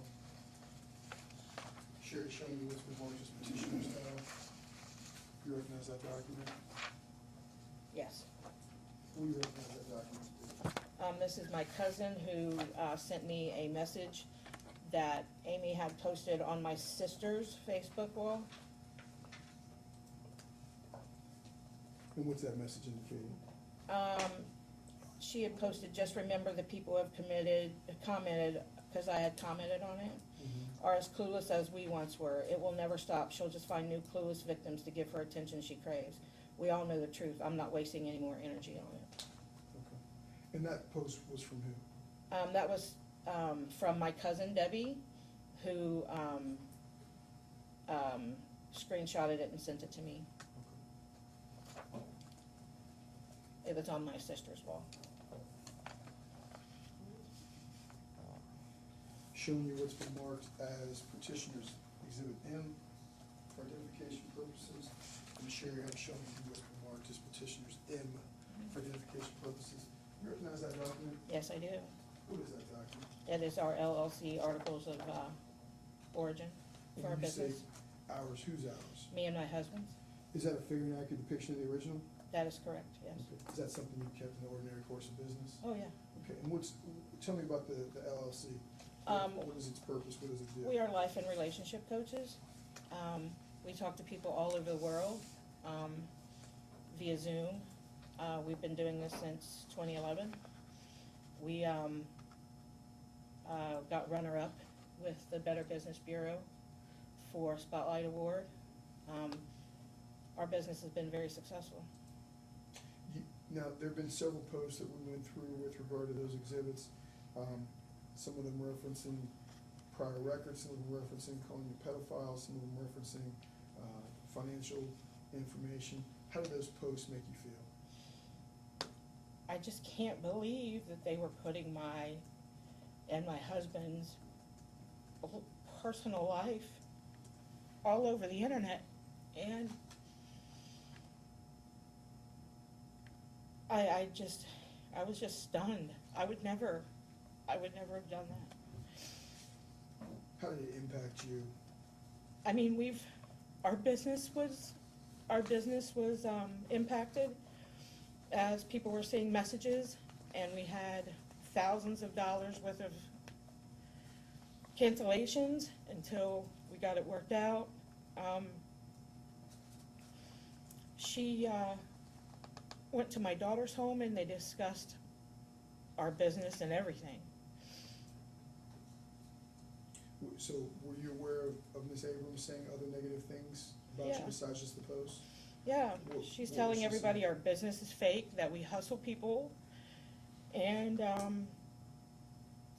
mean, we've got, a award in 2015, award in 2016, and we were up for an award with the Better Business Bureau. I mean, you can find it online. At some point, did you and or your husband contact law enforcement? Yes, When was that? on the 6th of June, Of 2022? yes. And what happened when law enforcement was contacted?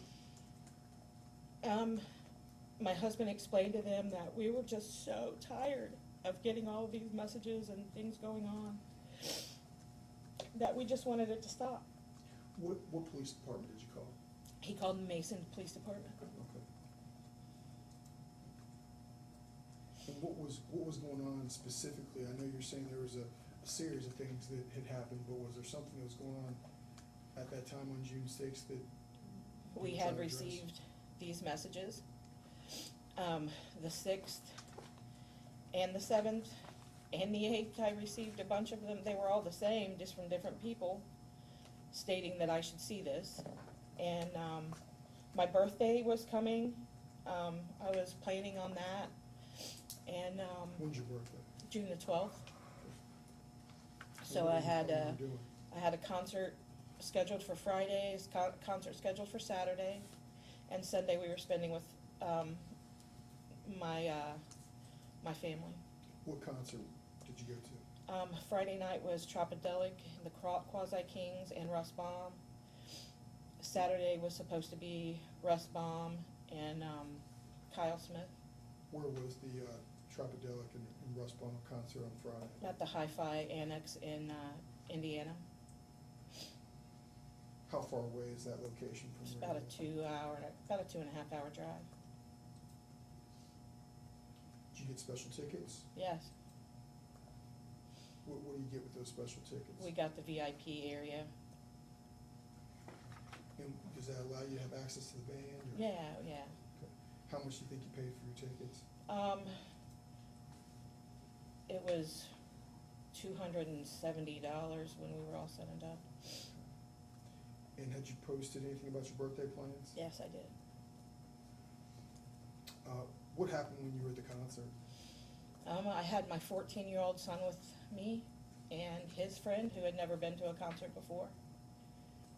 And when we got there, the energy was off. It felt really weird. We went over to the VIP area and sat down. My son had come up to me and said that Amy and Sean were out back around the side. And I said, well, that's fine, just stay away from them. You stay over here in the VIP area and let them stay over there. I mean, I'm grown enough to be at the same place at the same time with people and not have to communicate with them at all. And he said, okay. And then the first band got done, and the second band was going up, and I heard my name called, and I turned around, and it was the Indiana police. And what did the Indiana police officers do? They served me with a civil protection order, and they asked me to leave. But my son was there, and I didn't know what to do. He's 14. So my friend said that she would keep an eye on him so that they could finish watching the show. And I went outside and sat in my truck. How much money did you spend in terms of your stay, your travel, concert tickets for that? I mean, we were staying up there, so we got a room. It was $200. I mean, all said and done, close to $500. How'd you feel after you had to leave the concert? Sad and angry, and I didn't understand what had happened or how she could possibly have gotten a civil protection order on me. And I looked at the paper, and it said we talked in November, December. I haven't talked to her since before my liver transplant. I had not had any communication with her at all. After my transplant, it just blindsided me. Why do you want a protection order, Ms. Abrams? I mean, I'm scared.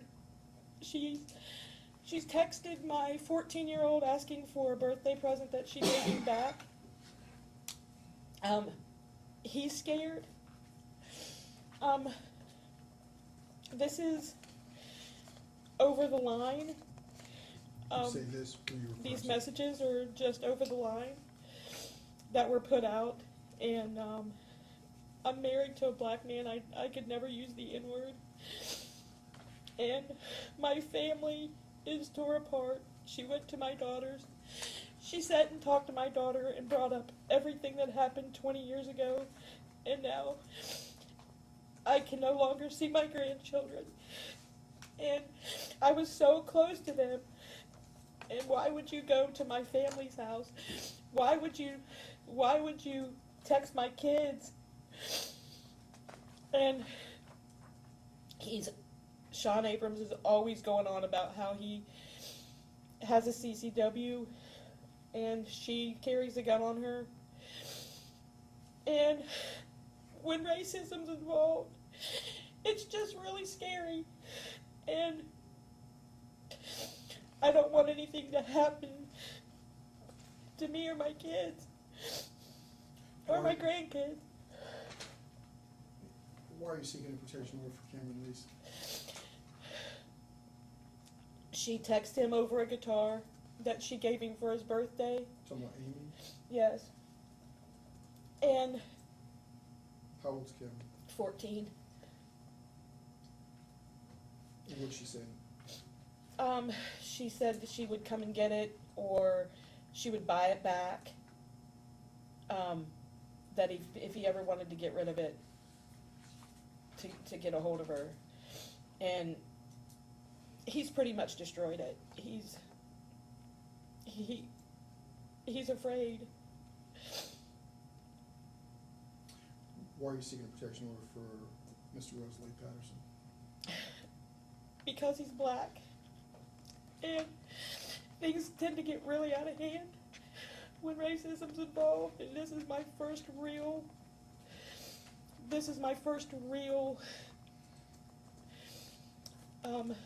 interaction with it on a personal level. And she references his cousin. It's just a lot. It's a whole lot. It's a very scary situation. I've seen them cruise by my house. I don't even know how they found out where I lived. My son's seen them cruise by our house. They have no business anywhere near our neighborhood. They know nobody there. So why would she be cruising down our street? And how did she know where we live?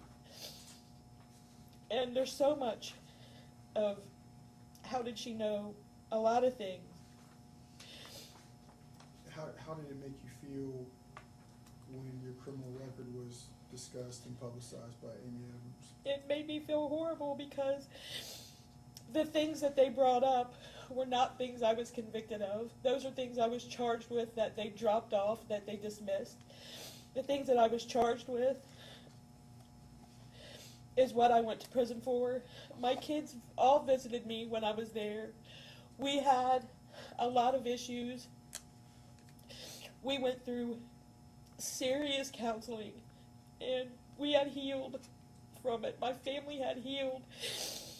And she goes to my daughter's house and just stirs it all up again.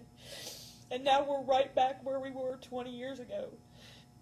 If the court sees fit to grant a protection order in this matter, how long would you like that order to go for? As long as it possibly can. Thank you, Sherry. I don't have any further questions for you. Counsel may just sit down. Thank you very much, Mr. Hawkins. Mr. Nolan, cross-examination. Thank you.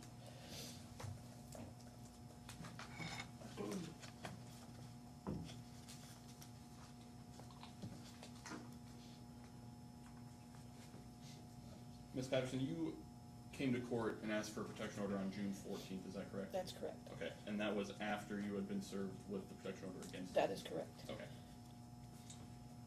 I'm going to, do you still have the exhibits in front of you? Yes. Okay. Can you please go to exhibit G, it's a photo of vehicle, you recognize that? Okay. Now, I believe you testified that this is where, this Infinity ink tattoos, that's where you get tattoos, is that correct? That is correct. Okay, and you were planning on going to get a tattoo that day? Yes. Okay, and they were already there? No, we had pulled in there about a half an hour before that, and there was nobody there. He wasn't ready, so we left. When we pulled back in, there she was. Okay, did you see Amy there that day? No, Okay, this is Sean's vehicle, correct? it's the one she drives. Okay. Now, do you see next to Infinity ink tattoos where it says, looks like TJ Nails? Mm-hmm. You're aware that that's where Amy gets her nails done, correct? That's not where she used to get them done at, no. You've been there with Amy to get your I nails done, have not. correct? Okay. No, I've been there with Amy to get a tattoo at the tattoo shop, Okay. but not at the nail place. Okay. You testified just a few minutes ago that you were blindsided when you were served with the civil protection order, is that Yes, I correct? was. Okay. You had no idea what? Absolutely not. Okay. You did know, you testified last time we were here, that you had been lying about hate crime investigations involving Amy and Sean. What Did you I think that said might have was been part I of it? lied about there being a criminal investigation involved. And I said those things because I wanted them, because I knew they would get back to Amy and hopefully they would stop harassing me. So you didn't think that the reason she asked for a civil protection order was because you were sending lies about her? Absolutely not. She has no reason to have a protection order in me. I wouldn't hurt anybody or say anything. I've never said anything bad. You can't find anything that I've said bad about her. You can't find it. It's not there. I don't say horrible things about people. I just don't. I just don't. I wanted it to stop. I needed it to stop. I'm going through enough with having an entire liver transplant. They are the last people on my mind. I don't think about them on a daily basis. I don't talk about them. If somebody even brings them up to me, I let them know that I no longer have any association with her at all. I will not even engage in a conversation about her with even my good friends. I just won't do it. I just won't do it. Ms. Patterson, do you remember testifying the last time you were here about the messages you sent Megan Vaughn? Of course. Okay. Now, you testified regarding how you felt after being served with the civil protection order. What date were you served with the civil protection order? It was 10th, Okay. on the 10th possibly. It was on that Friday, so it was either the 9th or the 10th. Okay. Going to show, would you like me to use numbers here? Yes, please. Will be Respondents Exhibit 1.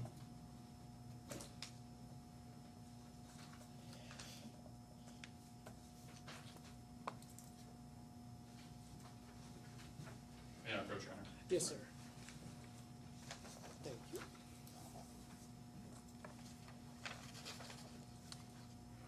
Ms.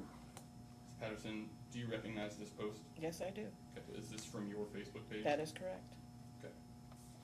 Now, on the date at the top says June 9th. Okay. Okay. Is that, well, you see the third paragraph here. Yes. It refers to copies of your bills or your Mhm. past from 20 years ago. What is that referring to? Which one? I don't understand what you're saying. The third paragraph, it says, on another note, if you were interested in my past or Yeah. my bills, message me. Mhm. And then you also refer to 20 years ago. So what is this post referring to? It's referring to my, it says I'm cool on messages and such, please stop sending them. That I was referring to the anonymous people who were sending me these messages, all these messages that are in all of these exhibits. I was saying you can stop sending them. I get it. I know. I'm well aware. And if you're interested in my past or my bills, message me. I have no issue guiding you to the proper sites or sending you copies of my bills. It's interesting that my life is so interesting to people that they want to focus on it. Shit went down 20 years ago, and that shit is in my rear view mirror. So this isn't in response, correct me if I'm wrong, this is not a message in response to receiving anonymous messages. This is a message in response to what Sean posted on the JD Legends page about your birthday? It was a combination, I believe, yeah. Okay. I was sick of getting these messages. I was getting them from multiple sources. And, you know, the message goes on just to say, how about we focus on the warrior I am today? Can you please, did you see, it's the sixth, I guess, paragraph, starts with, you can't take my birth date away? Mm-hmm. That's also referring to Sean's comment on your post about your birthday, correct? No, I say that all the time. That's my one of my catchphrases is they can do whatever they want to. They can't take my birthday away, and you can't take my joy. Are you concerned with people ruining your birthday? No, I had no idea. No. No, you just said you say it all the time. In general, are you concerned with people ruining your, Oh no. why do you say it all the time? I say that because it's just a saying. They can't take my birthday away. They can't take my joy. They can't take my happiness. Anybody who attacks me. Okay, so you see there, the sentence that starts with, you can't take my birthday away. Yeah. The next sentence there, I'm happy, content, blessed, and full of life. Yep. Okay, and then you go on to say, tearing down others should never be a hobby, let's lift one another up and spread love and positivity. That's correct. Okay, so this, what you were posting on June 9th, Mhm. is inconsistent with your testimony about your mental distress that you were feeling on June 9th, correct? No, this was, I don't remember what the date was that the concert was. This was, I'm not sure. This was in reference to people sending me messages saying, or all these messages using the N-word, and her saying she was going to ruin my birthday.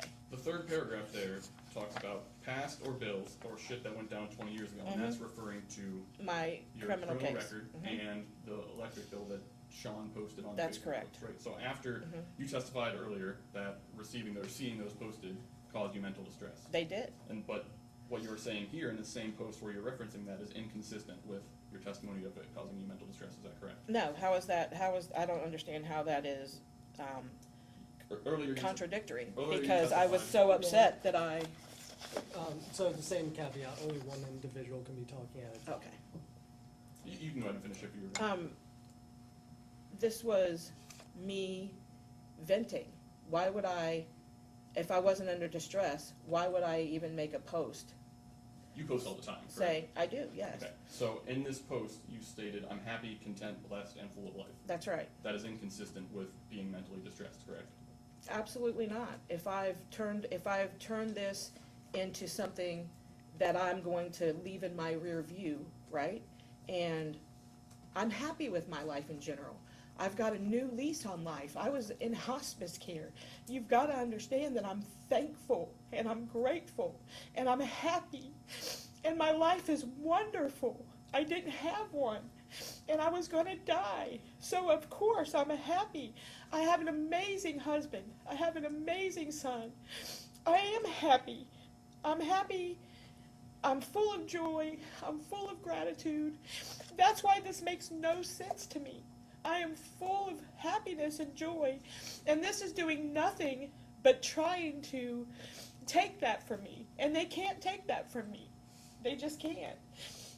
I want to stay happy. I want to be thankful. I want to be full of joy. This is my new life. I was dead. You've got to understand that I came out of hospice care, and I'm happy, and I'm going to post, they're not ruining my life. I'm scared to death. I'm scared of them. I'm scared of them. Physically scared of them. I've done nothing to warrant that fear. I'm happy. I'm in a good place in life. I got a whole liver to be thankful for, a whole life to be thankful for. They can't take my birthday away. They can't take my joy, but they can instill fear, and I have that in me. My son has it in him. We have fear. They cruise by our house, sir. There's no reason to. I'm scared. Showing your attorney what's been marked, or will be marked as Respondents Exhibit 2. May I approach, Your Honor? Yes, sir.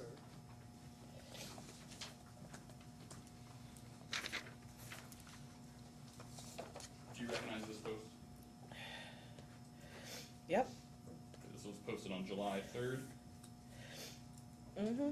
The last paragraph starts with, "I'm happy, grateful, thankful, in love, and enjoying my life. That's right. No matter what comes my way, I know I am blessed and I'm a warrior.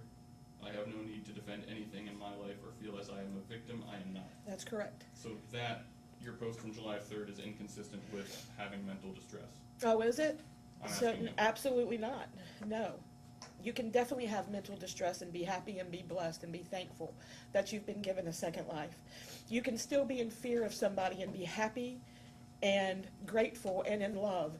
I am happy, I am grateful, I'm thankful, and I'm in love with my husband. They can't take that from me, but they can leave fear in me. I know I'm blessed. I'm a warrior. I fought for my life, and I have no need to defend myself. I've done nothing wrong. And I don't have to feel like a victim. I'm not a victim. I'm a warrior. I'm a fighter. But I Thank you very have much. no No further reason. questions. Thank you very much, Mr. Nolan. Mr. Hawkins, any redirects? Just briefly, Your Honor, based on that, Sherry, when you look at what's been marked as respondents number 1, the post date on that was June 9th at 1:25. Uh-huh. And on June 9th at 1:25, were you at the concert? No. At June 9th at 1:25, had you been served with protection order? No. Okay. And then to be clear, with regard to what's been introduced as respondents numbers 1 and 2,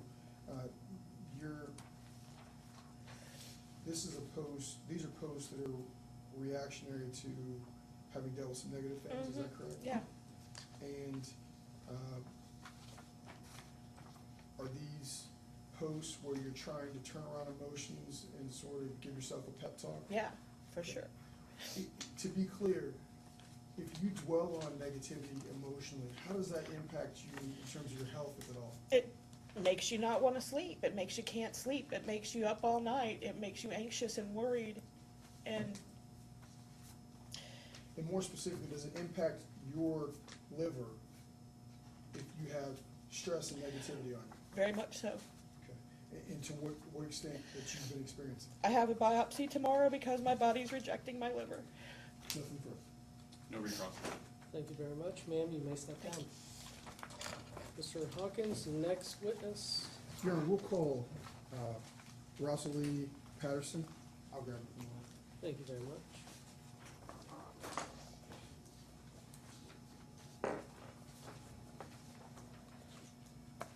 Make your way around the room. The witness stand.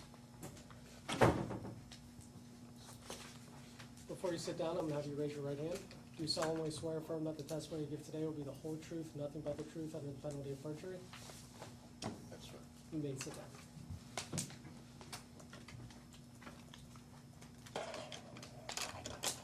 State your name for the record and spell your first and last name, please. Rosalie Patterson, Rossielee, Patterson.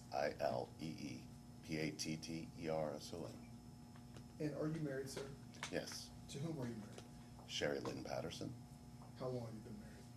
Ooh, 7 years. I don't want to get you in trouble. Will you describe your wife's health situation over the last 18 months? Ooh. She had cirrhosis of the liver, stage 4, which actually caused a few other issues in her system. She had a really tough bout with hepatic encephalopathy as well. She had a liver transplant last October and has been recovering since. Do you know Amy Abrams? Yes. And how do you know Ms. Abrams, and how would you describe your relationship over the last 12 months or so? I haven't spoken to her in 12 months. It's actually probably just this month, this time last year that I spoke to her last. Prior to that, what It was was the pretty good relationship? prior to that. Her and her husband were there supporting us through Sherry's illness. Before Sherry's illness, I probably saw them maybe once or twice a year. We invited them over to like parties we had in our home, but I'd say it was pretty good. And you know Sean Abrams? Mm-hmm. And how do you know him, and describe your relationship with Sean over the last year or so? I haven't spoken to Sean since he texted me last November, but I haven't really spoken to him since.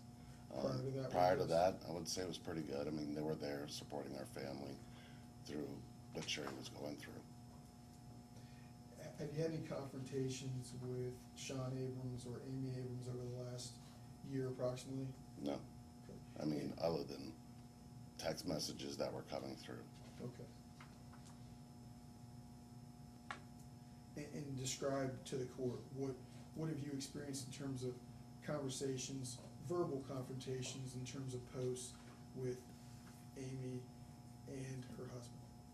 I have not, I watched what they were sending her, So when you say her, my wife, Sherry, okay, and I actually just saw this one for the first time, and it was in a group. She had a post about her birthday weekend coming up, and the post wasn't directed about anything. It was just kind of a lighthearted post, and I saw Sean Abrams had started posting personal information, and was like, what's this for? And then when I started noticing what it was, I was like, oh no. So I said, no, this is a year later. We've got other things we got going on. Other than that, you hear people talk, but I never really kind of get into that. There's been nothing directly to me other than the exchange that Sean and I had last November. I'm marking this as petitioners in for identification purposes. For the record, shown counsel. May I approach you? Yes, sir. Mr. Patterson, I'm showing you what's been marked as petitioners exhibit N for identification purposes. Do you recognize that document?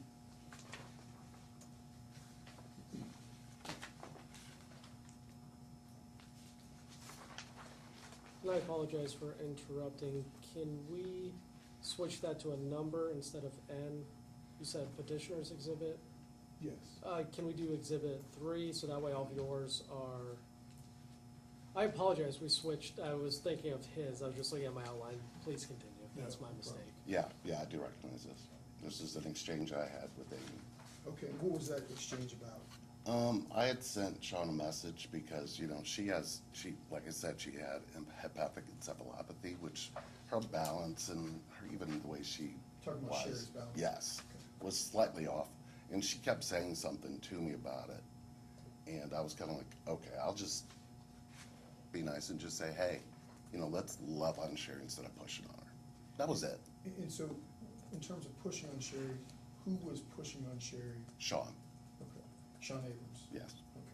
Okay. And you had a conversation with Amy in that post, right? Well, Amy, this was a text message on my phone. I believe. Okay. Did you have any conversation with, Mr. Abrams, Sean, regarding that That's, issue? I actually sent him that, and then she sent me this. It was in a different message. Okay. For the record, marking this as petitioner's O for identification purposes. I'm showing council what's been marked as petitioner's O. Mr. Patterson, I'm showing you what's been marked as petitioner's O.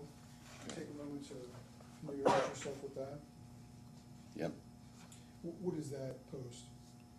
This is when Sean sent me a message saying, he was explaining where he was racist. I was tired of hearing this brought up. And are your posts in the gray or your posts in the black? Mine are in the gray. Okay. And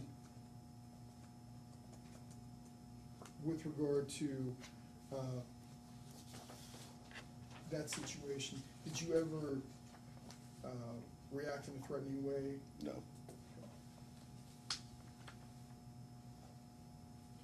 Marking this as petitioner's P for identification purposes and showing counsel.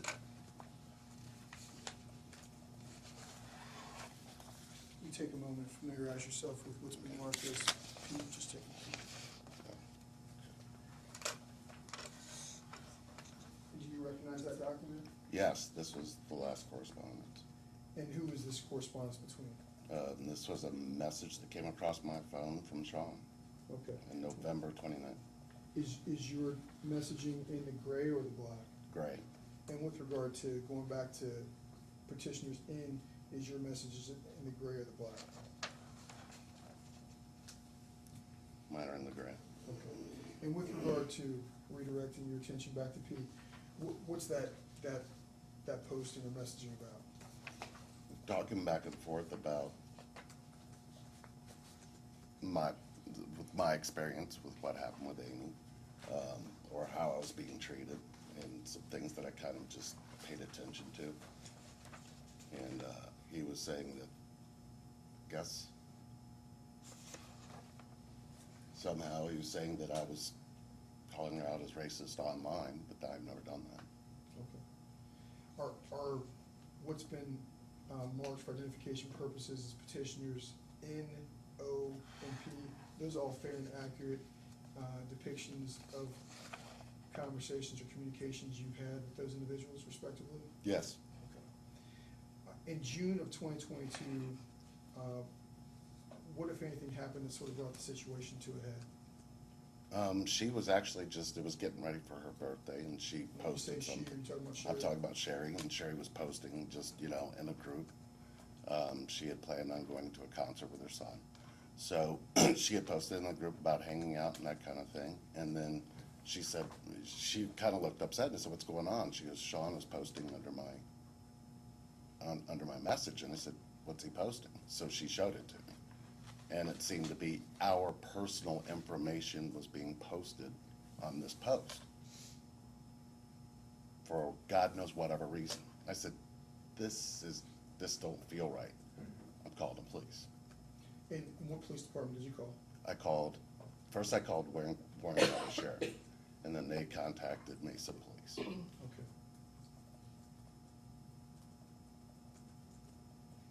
And what happened when you contacted the police?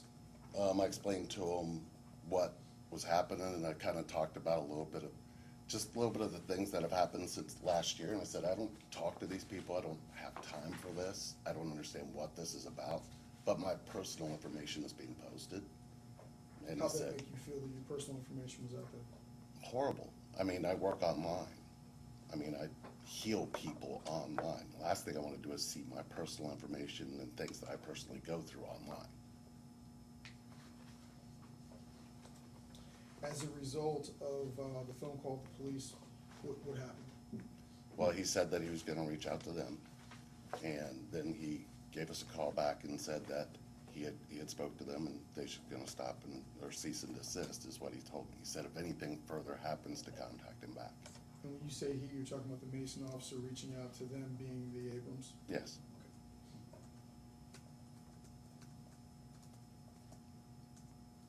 When you go back to thinking about the dissolving of the relationship between you and Sherry and Mr. and Mrs. Abrams, did it go back, was the focal point the conversation or communication about the pushing on Amy, or was there something else that was happening prior to that? Nothing that I'm aware of. Okay. With regard to having seen the post that your wife Sherry had received, what have you seen in terms of how that's impacted Sherry? Stress, not sleeping, irritable. It's affected her family life. Has it affected her health at all? I would say, yeah. And how's it affected the family life? Not really quite sure because I haven't talked to that side of the family, but just as far as I can tell, there's been an influence where she's not allowed to go to events because Miss Abrams is there. How have Amy Abrams' actions impacted you? She was there when Sherry was really sick. I mean, she kind of like was the other eyes and ears I didn't have.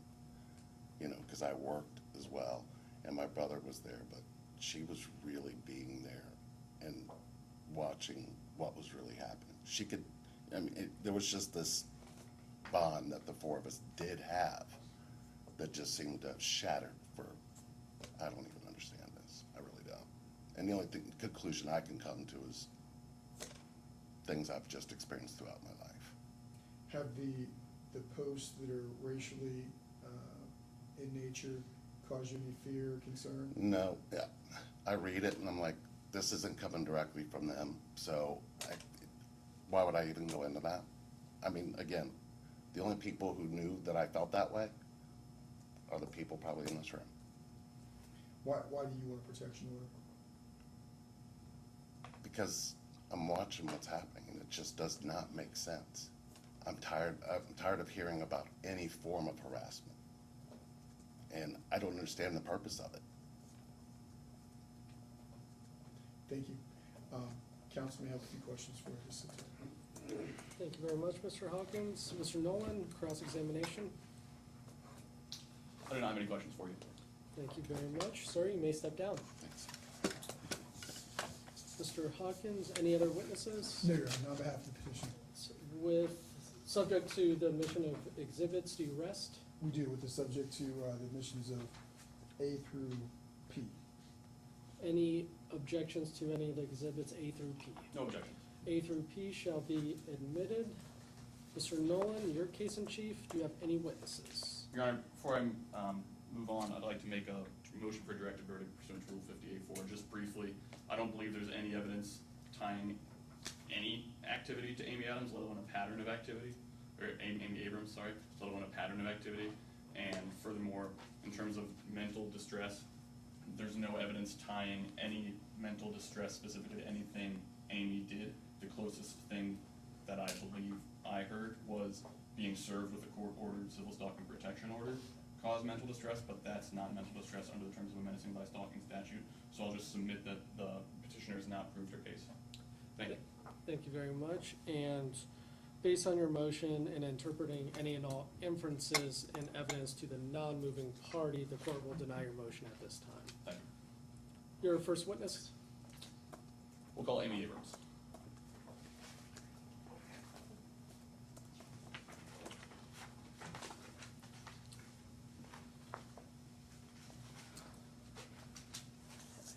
You were sworn in earlier today, but that was under a different case number, so we'll do it one more time. Can you please raise your right hand? Do solemnly swear or affirm that the testimony you give today will be the whole truth and nothing but the truth under penalty of perjury? Yes, I do. You may be seated.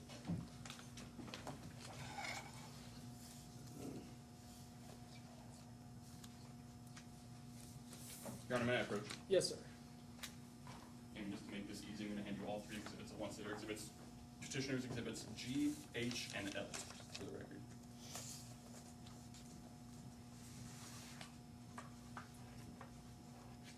Do you have exhibit G in your hand? Yes. What do you see in that picture? My car in front of my nail salon that I've went to for years. Okay. Does Miss Patterson know that's your nail salon? Yeah. Have you ever been there with her? She went there with me once because she always tried to talk me into getting my nails done at her house, which I did once. A lady comes to her house and does hers. But I preferred to go there. Do you have any idea when this picture was taken? I have no idea Why do you think your vehicle was there? because I was getting my nails done Okay, would it be there, would your vehicle once a have been there? month. Once a month? Would your vehicle have been there because you were looking for Miss Patterson? Absolutely not. This is my town where I live. Okay. What do you mean by that?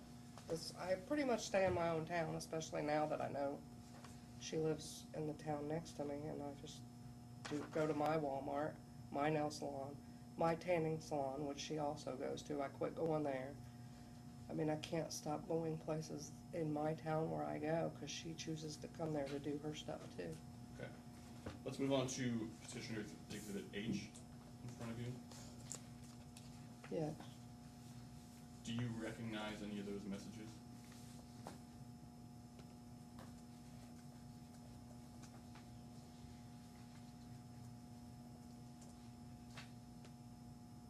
I mean, no, this is the one that's made up with my name on it. Okay, you've seen that before? Yeah. Can you flip to the next page? Do you recognize the ones on that page? I mean, what little bit I can see on it, I don't know what that is. Yeah, I've heard Do that. not Yes, sir. know you but need to see this. Like it's all blurry, but I don't know, that was sent to her, I guess. Okay. Let's flip to the third page. There's two messages there. Do you recognize those? I don't know how to use the computer.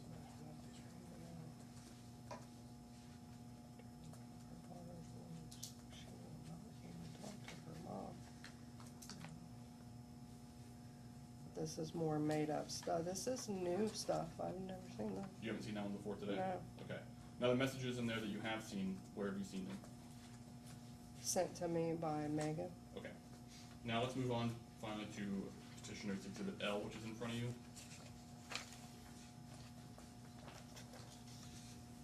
Do you recognize that post? Just remember the people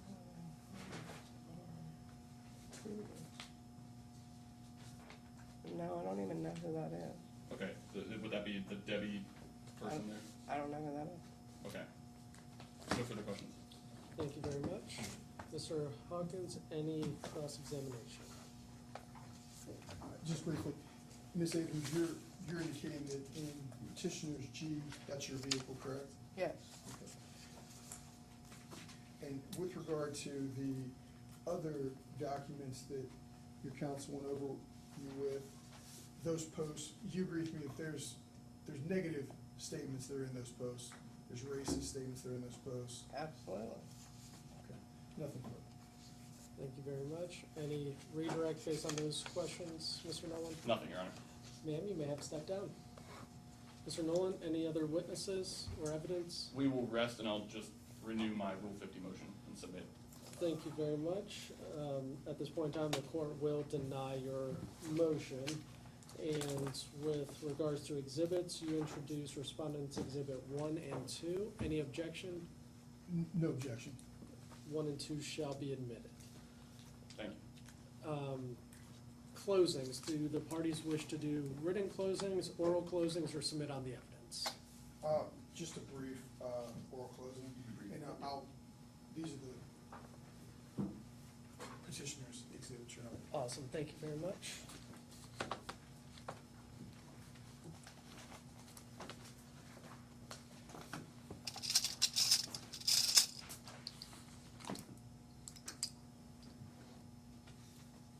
Whenever you're ready, Mr. Hawkins, you may begin.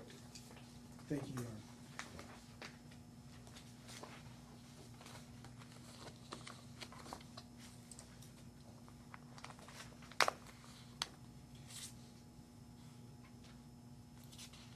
Your Honor, with regard to this situation and Sherry Patterson's request for a civil protection order, when the court looks at Ohio Revised Code 2903.211, it's clear that she has been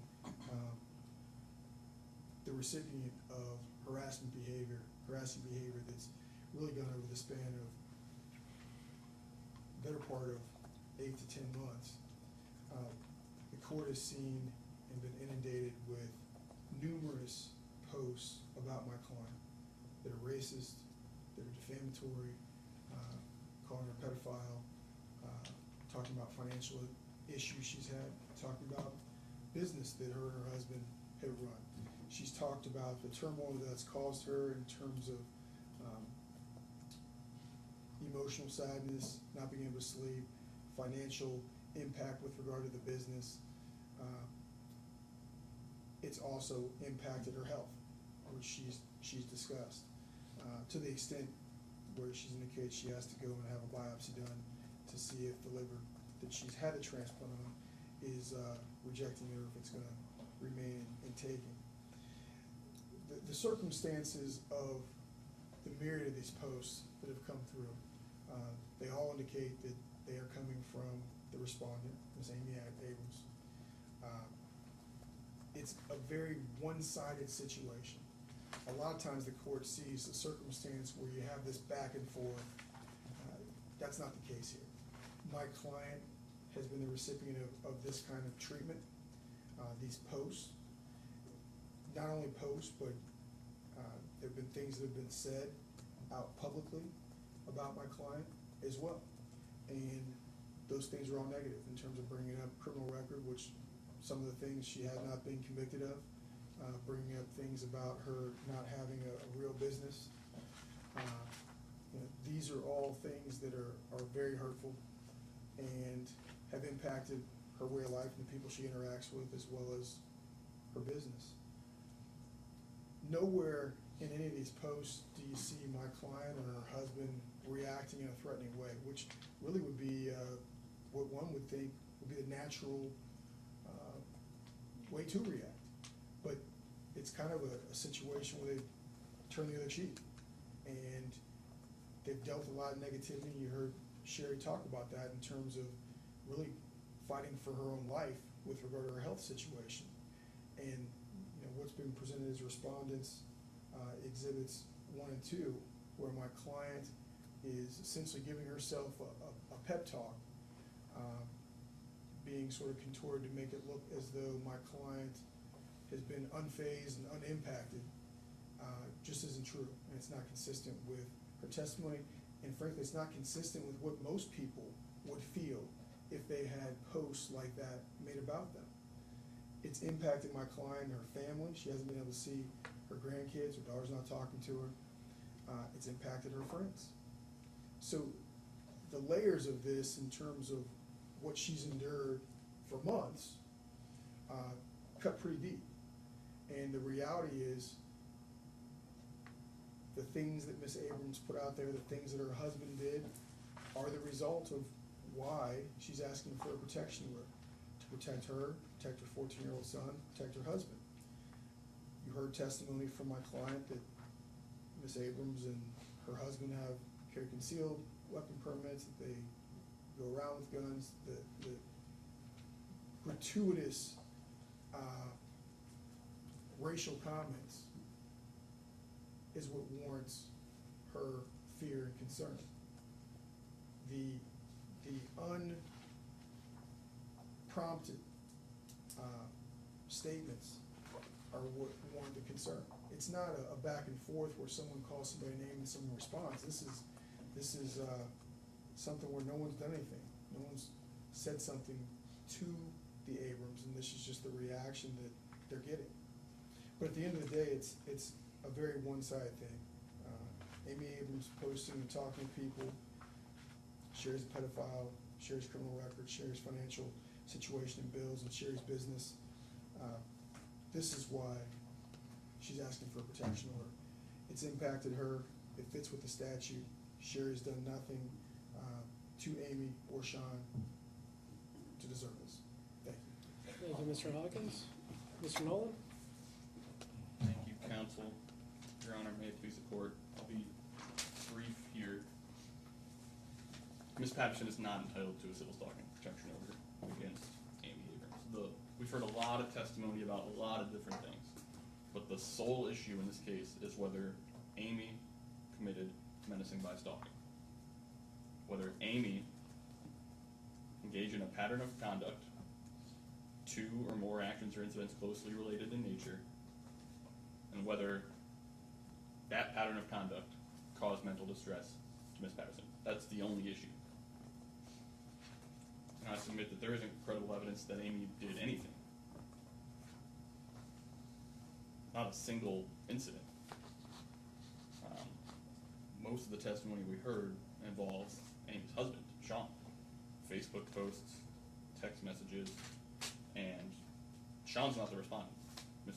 Abrams is the respondent. And I didn't hear any evidence of anything that Ms. Abrams did. Now remember that Ms. Patterson only sought a protective order after she was served with one against her. She was embarrassed. It was her birthday weekend, and a police officer handed her a protective order where she was the respondent, told her she had to leave. That's the only thing that I heard mental distress caused by attributable to Amy. But serving someone with a court-ordered protection order does not constitute a pattern of conduct that can rise to mental distress. No much more than whatever this court eventually orders in this case could cause mental distress. That would lead to a protective order where you're the respondent. I'll submit that the evidence is wholly insufficient to support a civil stalking protection order against Amy Abrams, because there is no evidence, again, that she has engaged in any activity, let alone a closely related pattern of activity.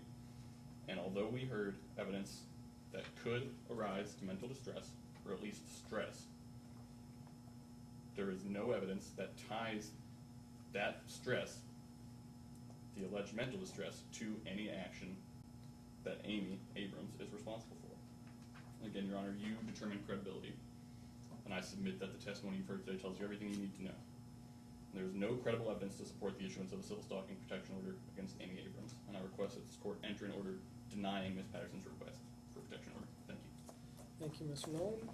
At this point in time, the court is going to take this matter under advisement. I should have the decisions issued at the same time. Your counsel will receive them by email. You both will receive them, depending what happens, either via sheriff or U.S. ordinary mail. Either way, your counsel will probably know a little bit before you do.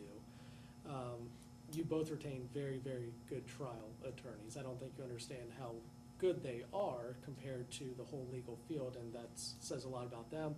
Makes my job a little bit harder. So it will take a few weeks to get this decision out, because your counsel has put forward some strong and creative arguments. So be patient with me. I'll get this out as quickly as possible. Anything further, Mr. Hawkins? No, Your Honor, thank you. Anything further, Mr. Nolan? Nothing, thank you. All right, thank you all. We are adjourned. Thank you.